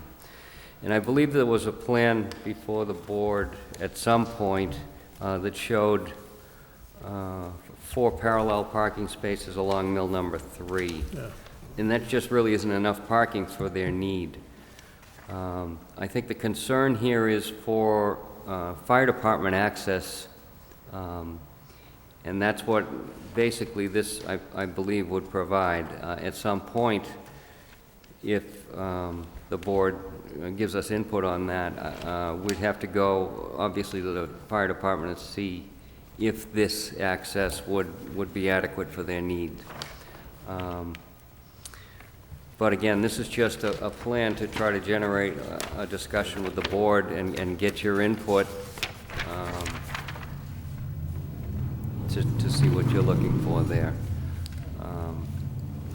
The mills are not exactly parallel, and this plan is just, again, it's just a sketch. If you see the notes, I took the information from other plans. We haven't done a survey out there, so it's not exactly to these dimensions, but it's pretty close, I think.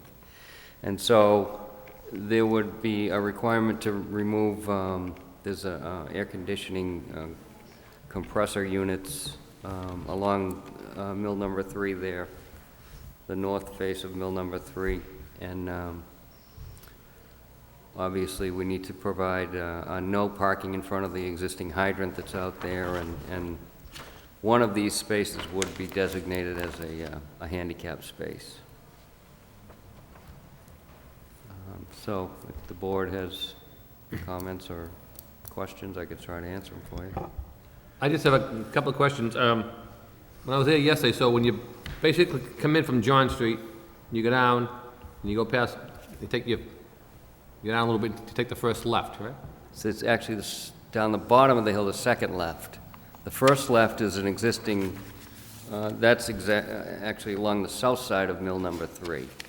This is if you keep going over the bridge and you get down almost to, you know, where there's a little courtyard to the right and a courtyard to the left. The right is where the apartments are, and the left is where the condos. So, if I'm at the right spot, did I see on my right-hand side, was that like it said the management office?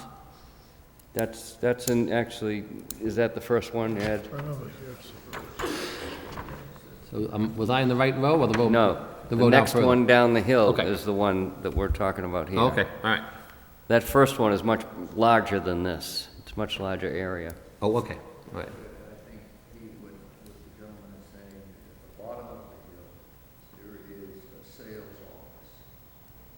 Something. This one, Tom, if you can't go any further. You can't drive any further. Did you get to that point? Or did you take a left before you keep I driving? could look down, but I didn't know if I could go down any further. Yeah, this you can't drive any further. The building goes all the way across. Yeah. Yes, I went over across the the canal. exactly Yep. right. Over the bridge. Yeah. Went over the bridge and over the canal, then straight, and went to go down, I took a left, okay. Yeah, I think you're in the right place. Okay. So if I was, let me go further. So where your gas and valve units are, I saw a hydrant there? Yeah, And then if I go all the way down to the very end where you stop, there was a bunch of, I'd say green electrical boxes? that true? And they have the yellow Electrical. post out in front of them? Was there an electrical box and posts at the front? There's at least It's, 3 of it's them. actually the lobby, I think, for the Distribution. jog at the Yeah. left end of the plan, if you will, is the entrance lobby for the condominium. Okay. And it's And- glass front. When you went by where the hydrant areas and the gas valves were, there was some like, Jersey barriers there, then further down, there were not Jersey barriers, and it was a pretty much of a kind of steep He's drop off? actually at the entrance to your office, I think. I think you need to go down, keep going down the hill. Okay, all right. Gotcha, okay. Because the Jersey barriers are up in front of where his office Okay, is. I noticed those, and then I went down further, then there was a drop off where they weren't, those a little down further, okay. All Yeah, right, yeah. I got you. Right. Oh, okay, all right, okay, I got you now, all right. I did turn around there a couple of times just to make sure I kind of figure out exactly where it was, okay. Any board members have any questions? I know I had a couple just for the locus.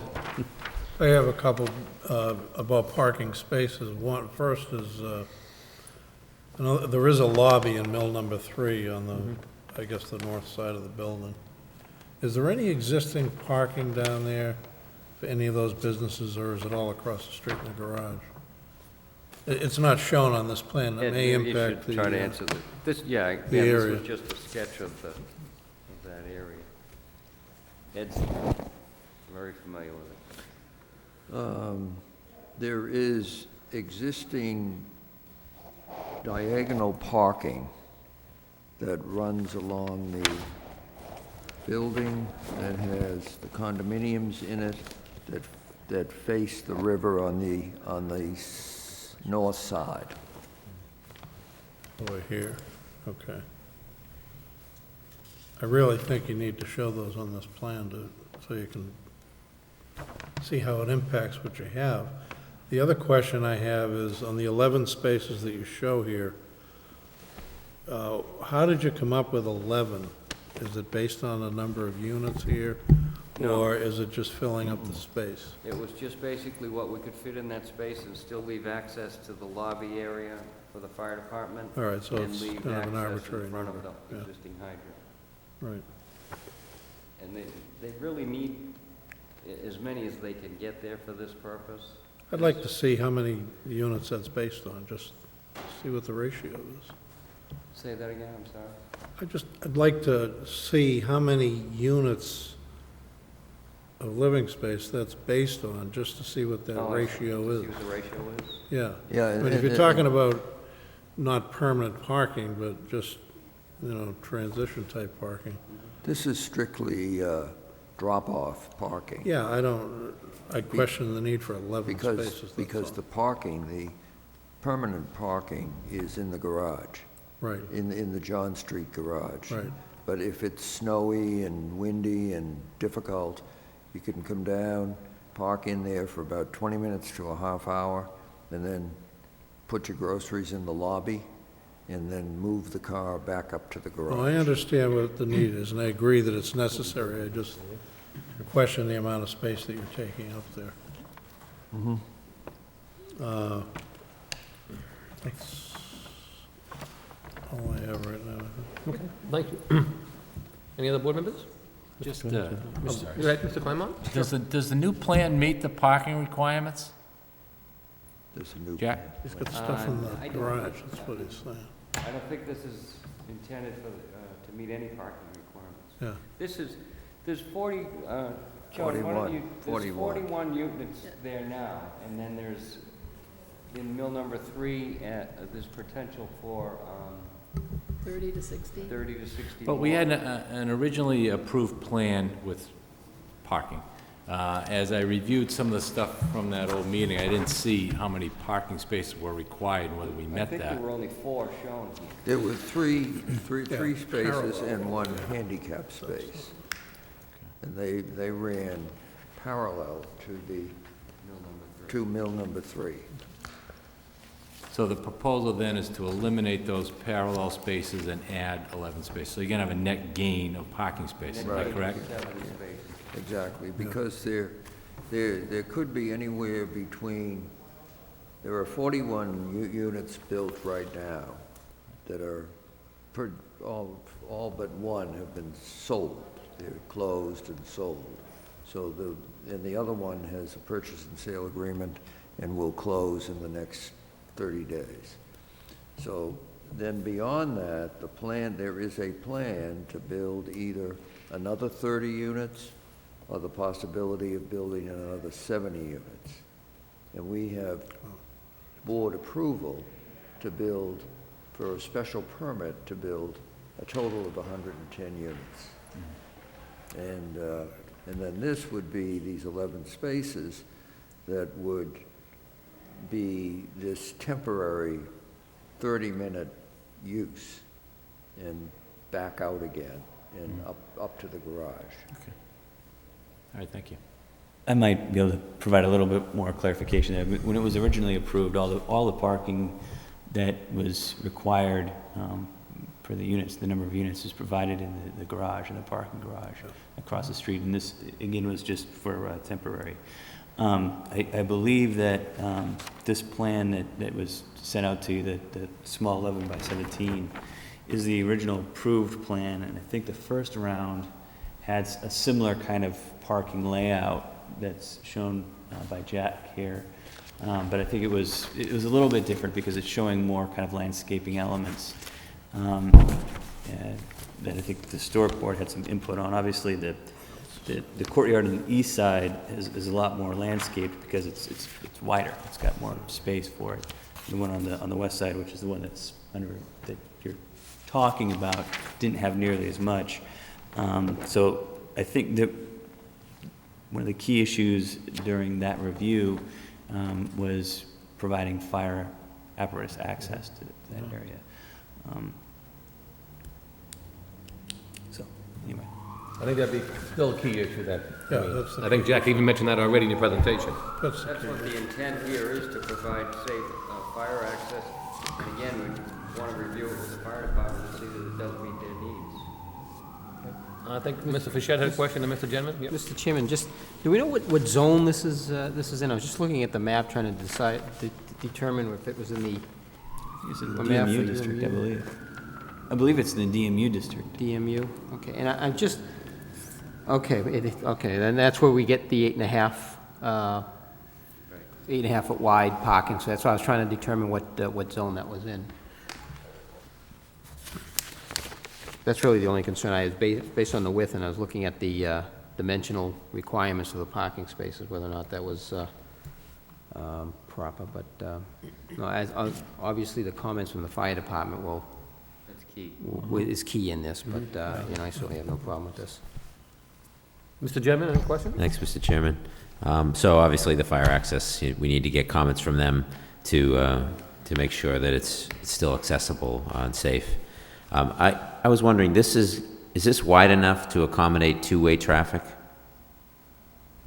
This 20-foot wide aisle? 22-foot and 20-foot is. In fact, I think the zoning says the 18 is as well, but... Okay. Because it sounds like you're going to have more If traffic there was a down fire truck there. in there, there's no access. The fire Well, truck- obviously, if there's a fire truck in there, there's no access, but I'm just thinking for normal usage, you want to make sure there's enough space for Oh, cars to pass by each other, Yes, because there you're going to have more traffic down there.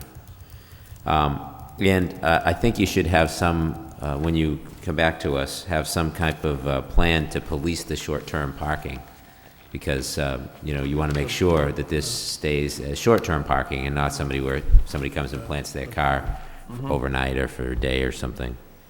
The other thing I was thinking is that I think that this area has a lot of foot traffic, people going to the museum and to offices and so forth. And I think adding more spaces down here probably means more traffic.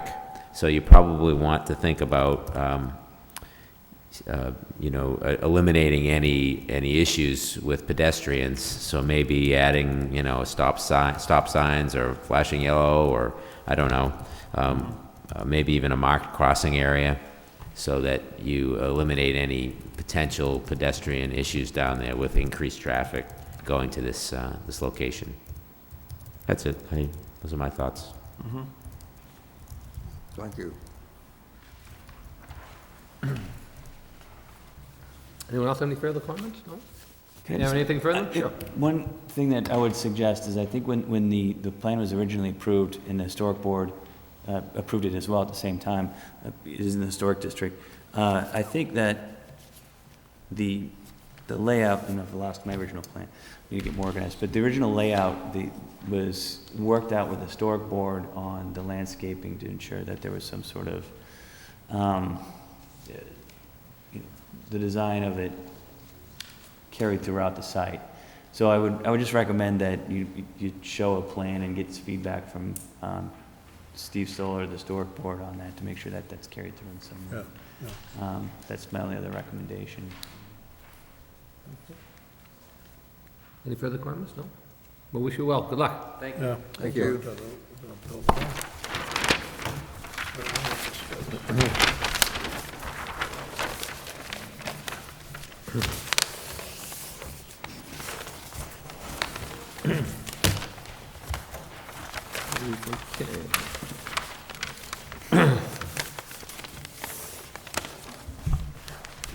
Moving along under other business, we had some notices from a budding town that we received in our packet, and also by way of email. If there's no concerns with those, we'll make a recommendation that we place those on file if no one's an objection. So moved. Okay, those matters be filed. Moving along, we do have some notices from the Zoning Board of Appeals. These are scheduled for a public hearing on November 23rd, 2009, to be held here at the City Council chambers. These matters come for us for recommendation only. The first matter is for a special permit for SNR driving school, and this is located at 16 Pine Street, which is located in the Neighborhood Business Zoning District. And this is to allow the use of a professional school as a gainful business, known as a driving school, pursuant to section 12.3.c, Table of Uses. We do have a copy of the plan in our packet, as indicated, for a driving school. I know there's a lot of businesses in that project now. I think in the application, they kind of listed some of them and showed a little bit of a plan on where this would go compared to the other businesses that are in 16 Pine Street.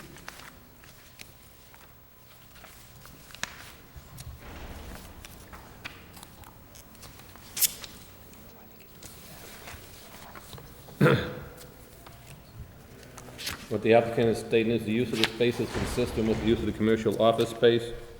Petitioner is seeking to use approximately 400 square feet of a 13,000 square foot space, and in the case there's plenty of parking. I guess they can use parallel parking too if it's drivers, huh? Driving school? Yes. But they could use all the parking up there, right? I know that's what they work on, right? If they're requesting a variance or a special permit here. Says Special special permit, yeah.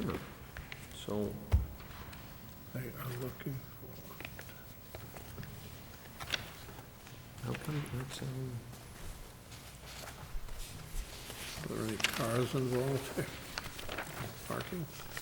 I mean, usually they have, you know, a couple that they do the driving with, but usually most schools have only two of them, so like a little auto, I think, has two, and, yeah, they don't have an abundance of cars, but they usually have a couple, and then, of course, whoever the employee may be, but they indicate they have plenty of parking. Yeah, you know what, this is a special permit? I mean, it must be under use then, huh? Yeah, I'm looking that up right now. 12.3C. I mean, because it's a driving school, so it must be under special permit allowance only then, right? That's the only thing I can think of, because it's not the variance. I mean, usually our concern is, you know, I notice professional office park in there, you have the medical use, you have the attorney use, you have physical therapy use. It's the use designation in the Article 12. So, I mean, it seems So like there- it's, it's requiring the special permit approval from the zoning board of appeals I for mean, that it seems use like it's in type a business, you know, in the area neighborhood. now, being in the neighborhood business. Yeah. I mean, if they have the parking criteria and it's in the business, I don't have Well, much of they're saying that concern. it's under C, which is non-exempt educational use of land or structures. Okay, but not limited to, okay, that makes sense. Because it's a, you know, for-profit educational use, which is no longer non-exempt. We were talking about earlier, so that's why they need the special. It says on the application there is plenty of parking, but I don't actually see where the There's parking one in is. Centerville, and it's Yeah. right in the square there Oh, by there's the a old driving waterworks school. building. They're learning to drive. There's 4 or 5 maybe they don't cars need to around there park. all the time, and they just Yeah, that's park right. up They on the don't, street. they don't know how to drive, so there's no They don't need have for any cats yet. parking. So you gotta be careful. That building seems like a reasonable location for a driving school. The parking would be my only concern. Yeah, mine too. And they say they have the parking, so I'm not, what They say they do, I mean, that, but I don't know where it is. There's that lot across the street. 16 There's a lot across the street that I think is utilized by that building, but it's not clear from any of the Very materials that we congested got area, that they have access to that.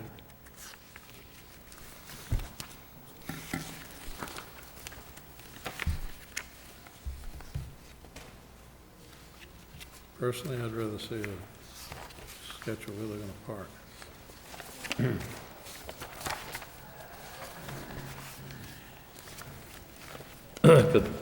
years ago, this was an old supermarket was in there.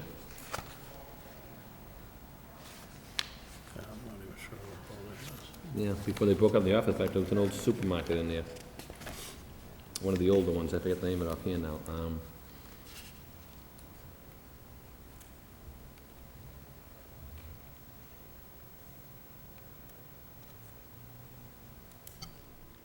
Mr. Chairman, there is a concern about parking, but maybe we should, other than that, seems like a reasonable use. Maybe we could recommend approval, subject to proof that parking is sufficient. I'll second that. Yeah, that's reasonable. Motion's made and seconded. All in favor, say aye. Aye. Aye. Chair votes yes. Recommend approval on that matter, as long as they have sufficient parking. The next matter we have is for a special permit and variances. This is on, the applicant is Harkinsville Estate. The property location is 82 Homestead Road. This is a traditional, single-family neighborhood. A special permit to reconstruct a non-conforming structure after demolition with variances to allow construction on an undersized lot frontage, and from maximum allowed front yard setback according to section 4.57 and 5.1 of the zoning ordinances. We did receive a letter from the Division of Planning and Development on this matter, and we do have a plan as well.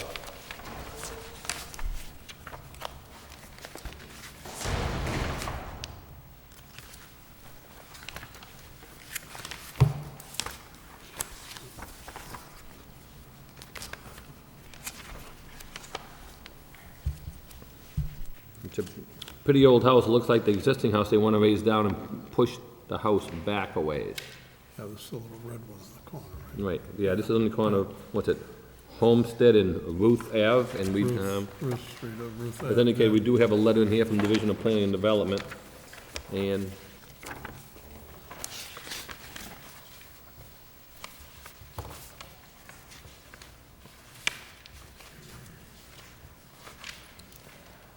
Yes, Mr. Chairman, the issue I always have is it's one thing, it's non-conforming to begin with, and then tearing it down, making a larger structure is now making it a situation where it's now in a non-conforming state to a greater extent than what's already there. I have some concerns with that. Okay. I have a major concern with the character of that neighborhood down there is that they're all little small houses that, and they all work very well together. It's very unique, little turnaround type area.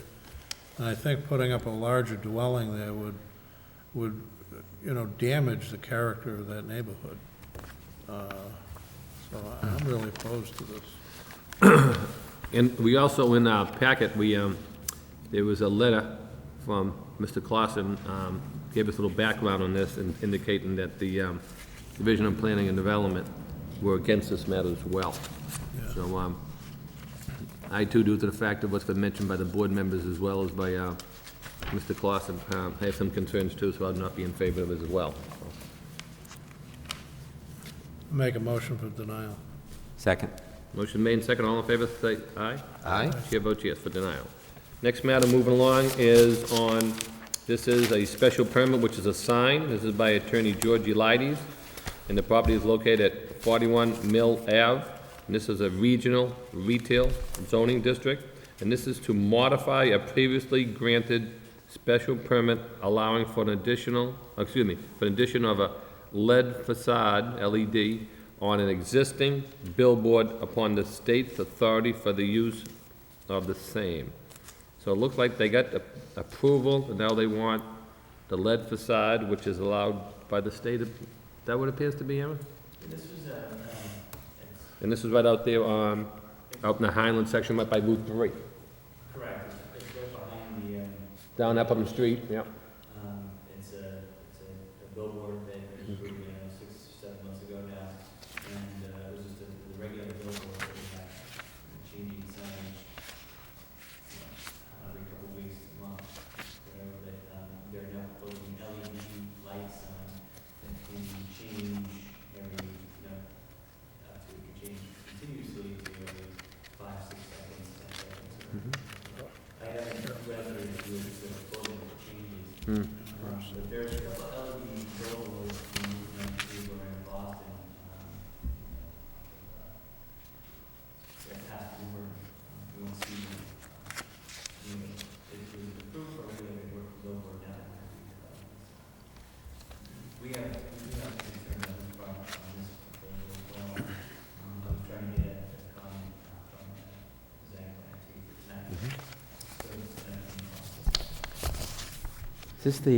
Is this by Route 3 there, across from the Cross Point Tower? Yeah, So, if you were heading north, I think it'd be down, is it down by that, the low provision we approved there? The state, I mean, not low, well, it's affiliated so- low provision. so I know Which one some- mean? It's in low provisions. Yeah. I know Remember some the second people- one? Yeah, right by the transfer line, right? right. I know there's some residents in that neighborhood who had some real concerns with the billboard going in the first place. I think adding LEDs to it now is probably The wrong thing. yeah, the wrong thing. It's a residential neighborhood there, and I think we need to be, sensitive to their neighborhood. So I would make a motion that we recommend denial. I'll second the motion. Motion made and second, all in favor, say aye. Aye. Chair votes yes in denial. Moving along, we have 760 Merrimack Street, 20 Decatur Street, and 117 Salem Street. This is in the Acre High School, and this is requesting a variance. This is the urban mixed use, and this is a petition for a variance to reestablish a variance that was previously granted to remove the former St. Joseph's High School, to renovate the former St. Joseph High School to condominiums without required parking and land area dwelling unit, according to the Section 6 and Section 5 of the zoning ordinance. I believe this was the one that we came in and we approved it, and I think what happened, the time ran out on it, now this coming back again to reestablish it before the ZBA? Yeah. Oh, yeah.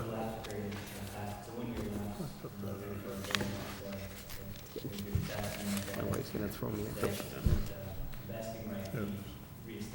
So I think we approved it on the site plan, if I remember correctly, and we might have imposed some conditions. I think one of the issues was the parking and the situations up there, and that was before we had the other establishments going up there, in regards to the church and the parking, which has changed a little bit. I remember we did approve this on the site plan, so this is just to bring it back to go forward in the variance then, right? I think this was the Coalition for Better Acre as well who presented this too, if I remember correctly. Yeah, that's right. Right.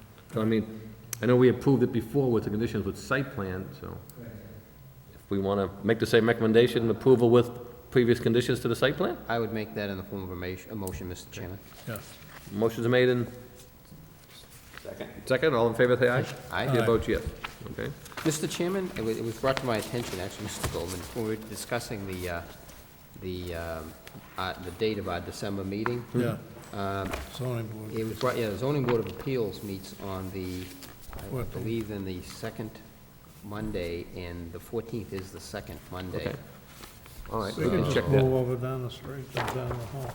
Yeah, we could, I mean, as long as We it's... don't Yeah, have we to be could here. check that to see if it's in conflict with the zoning board of appeals. Oh, Zoning No, board they of meet appeals? here, they're televised. Yeah, they're televised as well. And quite frankly, if Lowell General is going to bring their master plan, I would prefer to have it should be here. televised here. Yeah, true, So we can check it either way and let us know? yeah, Okay, it should be. yeah. All right, check with them to see if they have any problem with us being here. If not, we can go back to the 21st, and we can let Mr. Daly and his group know. We can check with the ZBA if, you know, if they're still scheduled for that night, or whether their schedule may have changed. And then report back to us, and then maybe once we'll communicate with the board members and give us a chance to digest that next meeting date. Okay? Do we have any other comments from planning and development, Aaron? Anything you want, besides, I know you said the Lowell General's coming in. That's the only project that's requested to be on the agenda, although I should say that Lowe's has asked to be placed on the agenda for the December meeting as well.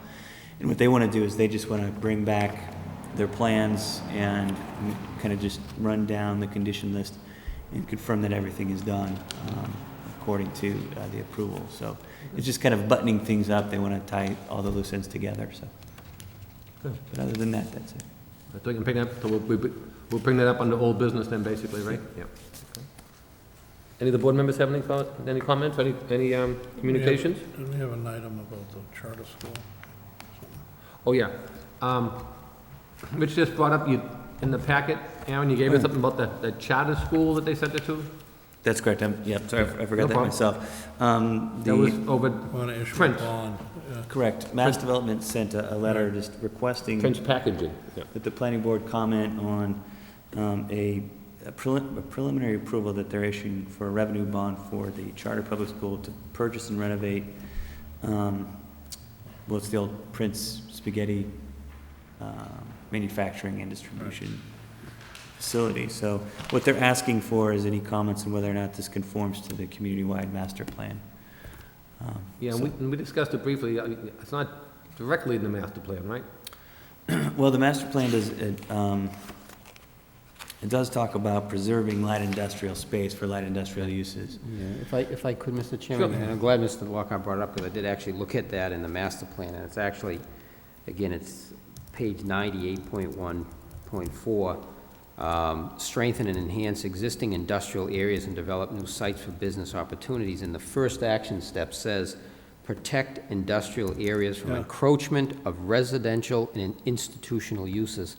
And I think this is a direct conflict with that. You know, as I looked at that light industry zone and some of the light industry zones in the city, again, one can argue, you know, the access to those sites, but I certainly have some concerns relative to the Butler School's right around the corner. We gotta see if we can't sell them the Butler School. I agree with what you're saying, but I think that type of space may not be appropriate for when that was written. Oh, I mean, today, that type of space is not marketable. I'm thinking of the comments from the fellow that did the artist lofts over there on, the old Western mill. Ave. Yeah. Western Ave, that type of space, he couldn't market. And this type of space, I don't think you can market any other way, so. The only concern, like Western Ave. Yeah, I would vote in favor of the charter school, but. Yeah, I mean, based Western on Ave, that- I looked at that too as a comparative. With Western Ave, it's still, we did incorporate some commerce there. We did incorporate some, there is some sort of business taking place over there. Right. Incorporated in that, and it's light industry or whatever is going to drive the city forward has certainly changed from the mills and the shoe factories that were here. But however, at least what was put into Western Ave, in its spirit, is there's still some product being developed over there as well. And I just, this really takes it to another level. I mean, these are students, these are children, I think, is it from Aaron, is it from kindergarten to 8th grade, or is that I think they're expanding to the 8th grade or 9th grade. That's, something like that? I mean, it's just... right now, I think they go to somewhere like 4th or 5th. Don't quote me on that, but I think the whole intent is to expand the grades that they're going to be. I mean, I guess one of the other options too is to really do an assessment of some of the areas that are zoned light industry, and I think we need to make a decision even as a city. I mean, That would be better. is that a good Yeah. use to keep it that way? Look at it as a whole and reevaluate that. part of the Reevaluate, master plan. yeah, I mean, I just look at it as access and, Yeah. you know, in today's, in today's world, whether or not, you know, how valuable that land is as light industry. However, I know that it was looked at during this process, and this is really a direct conflict with It what the is. master plan has spelled out, I so. think it all boils down to what's the real definition of light industry? Right. And, you know, if it's technology-based at all, it's looking at clean space, it's looking at, Right. you know, newer space. That type of space is very expensive to refit to what industry is looking for today. And so I think your point about reevaluating it is more appropriate than, you know, I know the concern we've always had was to try to bring in the industry zone, but we've been kind of stalemated on the industry zone, right? We haven't brought in much industry zone in a while, have we? Well, not since I've been here. I know right now, as far as kind of studying these sites and their feasibility, there's a Route 3 corridor study that goes through to the end of the little connector that we're working with the other regional towns, Billerica, Chelmsford, and the whole intent of that study is to identify potential parcels and kind of do some sort of assessment in identifying what are the barriers. Why is that, you know, although it's a magnificent industrial building, why is it not being, you know, inhabited? Right. So that study should provide some guidance. It's not necessarily intended to be a kind of master plan review of industrial uses in general, so it's not going to address that question. We've been talking about updating the master plan through a process. It's been about 5 or 6 years now, but we're not going to get a sense of, out of that process, of when and where should be preserved or what new sites should be identified, you know, for another at least a year. I mean, we haven't even started it. We just talked about it, so it could be a while before we get that real comprehensive review of What is expected of, what's the timeline, what's expected of, what are they requesting? In other words, some sort of a letter from? Well, typically how these have been handled is if there's no issues, that we don't really respond. Right, yeah. If there is an issue with the comprehensive plan, if there's something that's really, you see as a problem, then you can issue a letter that says that there's something in direct conflict with the comprehensive plan. Because obviously this, they put the school in there, we're gonna get this on the site plan, right? I'm sorry? We'll be getting this on the site plan if they go forward with the, they put the. I would charter think school so, in? yeah. I mean, The size of the the building? number of parking spaces, the amount of, I mean, it's, the bond is, you know, it's a total of 17 million, but I think half of that is for renovation. So it's substantial. It's going to be a substantial renovation to make it work. Yeah, I mean, So I would expect that it would probably go through site plan review. We're talking about the relocation of the charter school that's currently downtown in the Jackson Street. Jackson Street. Yeah. So I think that that is certainly not a good spot for them where they are currently. I think that that's, I would like to see that school relocated from the spot that it's in currently, especially with the, you know, the jam plan moving forward. I don't think the current location is appropriate location for a school. While this is light industry zoned, it's more for historical purposes that it was light industry zoned than for practical purposes, in my opinion. You know, you mentioned the Route 3 corridor highway access for modern light industry. Modern industry highway access is key. And I don't know if that site really lends itself well to that. So I think your suggestion is good, Jerry, that maybe we, as a whole, you know, the city really needs to evaluate its light industry zones to see if they make sense any further. But I support the relocation of the charter school. I'm not sure if this is the perfect site, but I also don't think it's it's a terrible spot for it either if it's done, if the site is handled well. Yeah, I have a problem locating a school within a light industrial zone. I just don't,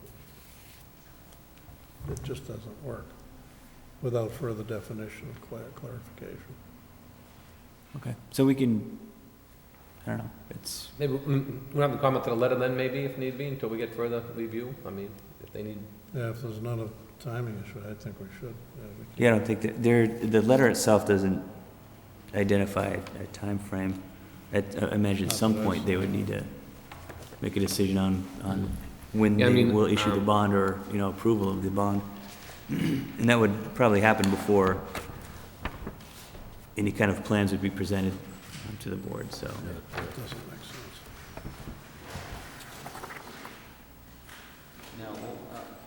I'm sorry. What additional information would we be able to get? I mean, what would, Well, it would be, what's in the area now, what's kind of activity is around there, what is the building like? and I guess, would it be, I just to But it really figure comes out- down to a zoning Yeah, I know, issue. exactly.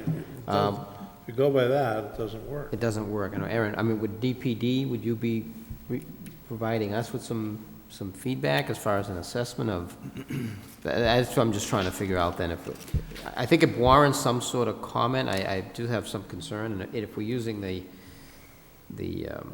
applicability to the master plan, it certainly doesn't, but then again, one can argue that, and this has been the case, there's a piece of land, there's a couple of light industry zones that I think we really need to look at it and decide whether or not it's serving the city well by being zoned light industry, but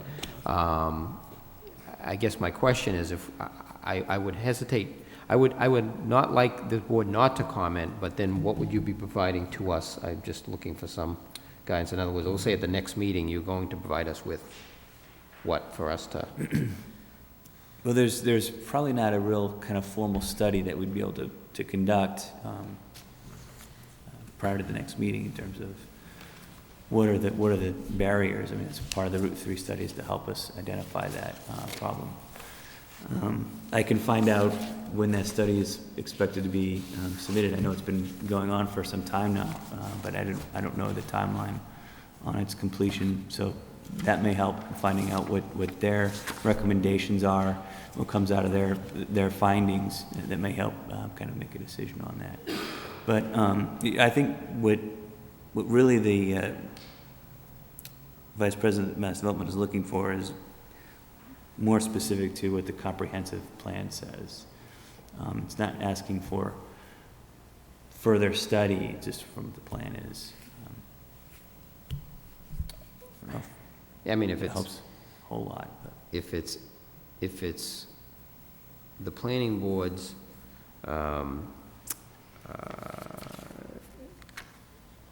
acceptance of what they're trying to do, incorporated into also what the master plan says, or if it's strictly almost administrative as to how does it apply to the master plan. I mean, it clearly doesn't apply to the master plan. I mean, it just clearly doesn't apply to the master plan. First action step, protect industrial areas from encroachment of residential and institutional uses. So, I mean, from that perspective, it certainly doesn't meet the plan. I mean, I agree with Mr. Gendron. I think there are some better locations than where it's currently located that it could be, but I'm not convinced this is the spot either, but, like I said, the Butler School is right around the corner. Yeah, I hear you there. Maybe it's, They you know, didn't have like, the money to do Yeah. that when Well, they when- rebuilt the when- Maury School. when they looked at the Butler, when they had Yeah, the, it's a good point. I mean, whether it's the- right there. I know when the school committee came before us to give them okay to build two new schools, one was the Butler and one was the Maury. And then they told put us, the well, money in the Maury, they said, we want you to prove them both and we'll pick which one we're gonna do later. And I know some of the plans they gave us went in detail because they didn't want to spend them on us until they knew they were gonna do it. And we said, fine. I knew when they came in with the Butler, I knew they had a lot of structural issues on that. And I talked to Aaron about this briefly. I said, I know the Prince packaging is in, I'm saying, I know it's an old building, but Aaron said, all in all, it's not that bad a shape on the inside, so maybe that was one of the considerations that they maybe Probably looked at it. surely was. Or maybe the other question is the size of it, location. And I know with the master plan, what our goal is, and I know basically we use that as a guide, and we don't, you know, a lot of times, on a case like this, obviously you'd want to see what the charter school's bringing in, how they're getting in and out of there, you know, the access of getting to the site. Because how you get it, how you come in the side there, I think it's the railroad tracks there and everything else, coming in off the one way, then you come in the other side. How the entrance would be, I think, would be very important to maintain the drop-off and pick-off of the children. I know a couple of times we did allow other things to go into an industrial site. The last one I can recall was the Jarvis up there behind Cross Point, the light industrial, we allowed them to put in across the way, which is where they have the Kia dealership now. Oh, yeah. That was the light industrial. That came in, if I remember correctly, they're represented by Attorney Jerry Moore. And the question was, yeah, we did zone it for light industrial, and then the planning development was talking about it, and we said, well, does anybody come there? No. We've had no luck getting anybody in there. So the consensus was basically that we'd like to try to get in there, we couldn't, 'cause due to it's located, and the consensus were, you know, they do have the dealership across the street, they just added on a little bit, made use of the land, it seemed to be working well. So I know at that point in time, we knew it wasn't with the master plan, so we used that as a guide, and we looked at the plan that was presented, due to the fact that I have the Jarvis across the street, things were working up there, and we had no traffic concerns with that rotary, which was a question, because it's a little tricky there sometimes, going around it. So I think we use it as a guide, but it's hard for us to, I think, make comments until we see a nice plan, you know, when they come in and address a lot of the issues we have. So I said, when I say that, is it consistent? No. Do we have problems with it? You know, I don't know what we say or something like that, you know what I mean? So it's not like we give it our ringing endorsement, put it that way, right? I'm wondering if it would be appropriate if we'd say, you know, in reviewing the applicability to the master plan, it does not meet the spirit of the intent for preserving the industrial areas. However, the board the board has concerns regarding how such a facility would be placed on the site, taking into account safety and in effects. See, my concern is By the nature of the zone. Yeah, I mean, it affects the potential future of the zone to be industrial, light industry. Right. Now, that's why we need to make a determination at some point. I think it's a bigger picture, is then are we fighting for something that isn't worth fighting for? Right. And Exactly. that's not, Exactly. you know, Yeah. we're I never mean, gonna so be you able to say, fill that. Do we hold off for that coming in and then it never comes in? Right. And so you're saying, Maybe I can, there's a couple of things that I might be able to provide here that I realize aren't before you. And actually, I don't have a chance to look at either, is exactly how much of this site takes up the entire district. So, you know, is this district defined by the site, or is it just a part of a larger light industrial district that has some existing smaller industrial uses that are in operation? And getting to your question, Jerry, about, you know, by this becoming an institutional use or a school, how does that affect the rest of the district? So it occurs to me that there's some, I could fairly easily pull together some of that more contextual information for you, and I can also find out, get a sense when the Route 3 study is completed, which will likely directly address your questions of marketability in the future. I don't know if that's really within the scope of the recommendation, but maybe I would find that helpful. I would hate to. maybe hold off on this the next Yeah, meeting if if we he's on could. a time deadline? If we could. Yeah, we can get And that info. I'll see if I can pull together any other information. Sure. You know, I know our economic development department, we have what's called the Site Finder program. We help potential businesses try to find adequate sites in the city for them. And I'm pretty sure we've been working with the charter school and trying to find an appropriate site. So where that is, that may be an ongoing process that we're still trying to locate that for them. I can also kind of get some information on that as well. And the other element is that this site, I think it's the site, if not the entire district. But again, I can get this for you for the next meeting, or together in a package, is what's called a 43D expedited permitted site. It's one of the few, well, the other one is in the Hamilton Canal District, to try to, you know, entice you know, developers or business, manufacturing businesses, whatever, to locate there. So it's been identified, and I think it's a pretty recent designation as a site that we would like to see. But, you know, I think the question that you're raising is valid and one that we recognize. So hopefully this Route 3 study will help a little bit. But I also pulled together some contextual kind of data for you. Usually you hear about this area and site when they hit the Spaghettiville Bridge. I mean, I look on the news. You see it on the news all the time. And then we had the question with last time we had the issue with the railroad tracks, remember? They're giving off all the smell, and we had no control over them. Remember the pollution coming in on that? We asked them if they could, the idling and everything else, and the neighbors came out, and came before the council, and we said, and then the B&M, they got in contact with, I think it was one of the councilors, and couldn't work out, so. But yeah, if you give that to us, and then the other thing, if you could give us the follow-up is how the city's working to try to relocate the charter school, and what their concerns is about this being a viable site. So, I mean, so if they've addressed some of those issues already, that'd be helpful to know why they think this would be a viable site. I mean, so, you know, and if you're saying you're dealing with moving it there, what the city's concerns are, what they feel, then hopefully when we get a little more of that, then we can address that issue as well. So if you can put that on under old business for next time, we'll address that if we could. Okay. Any further comments from any board members, or Aaron, anything else? That's all I have. Okay, any board members have any further comments? Motion to adjourn. Okay, motion's made, and all in favor? Okay, chair votes yes. We are adjourned. Good night, and thank you, everyone.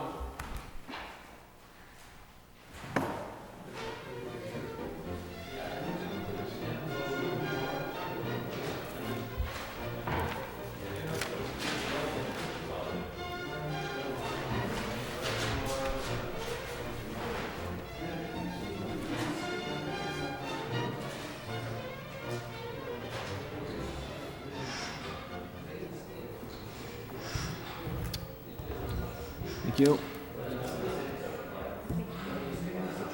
What's that?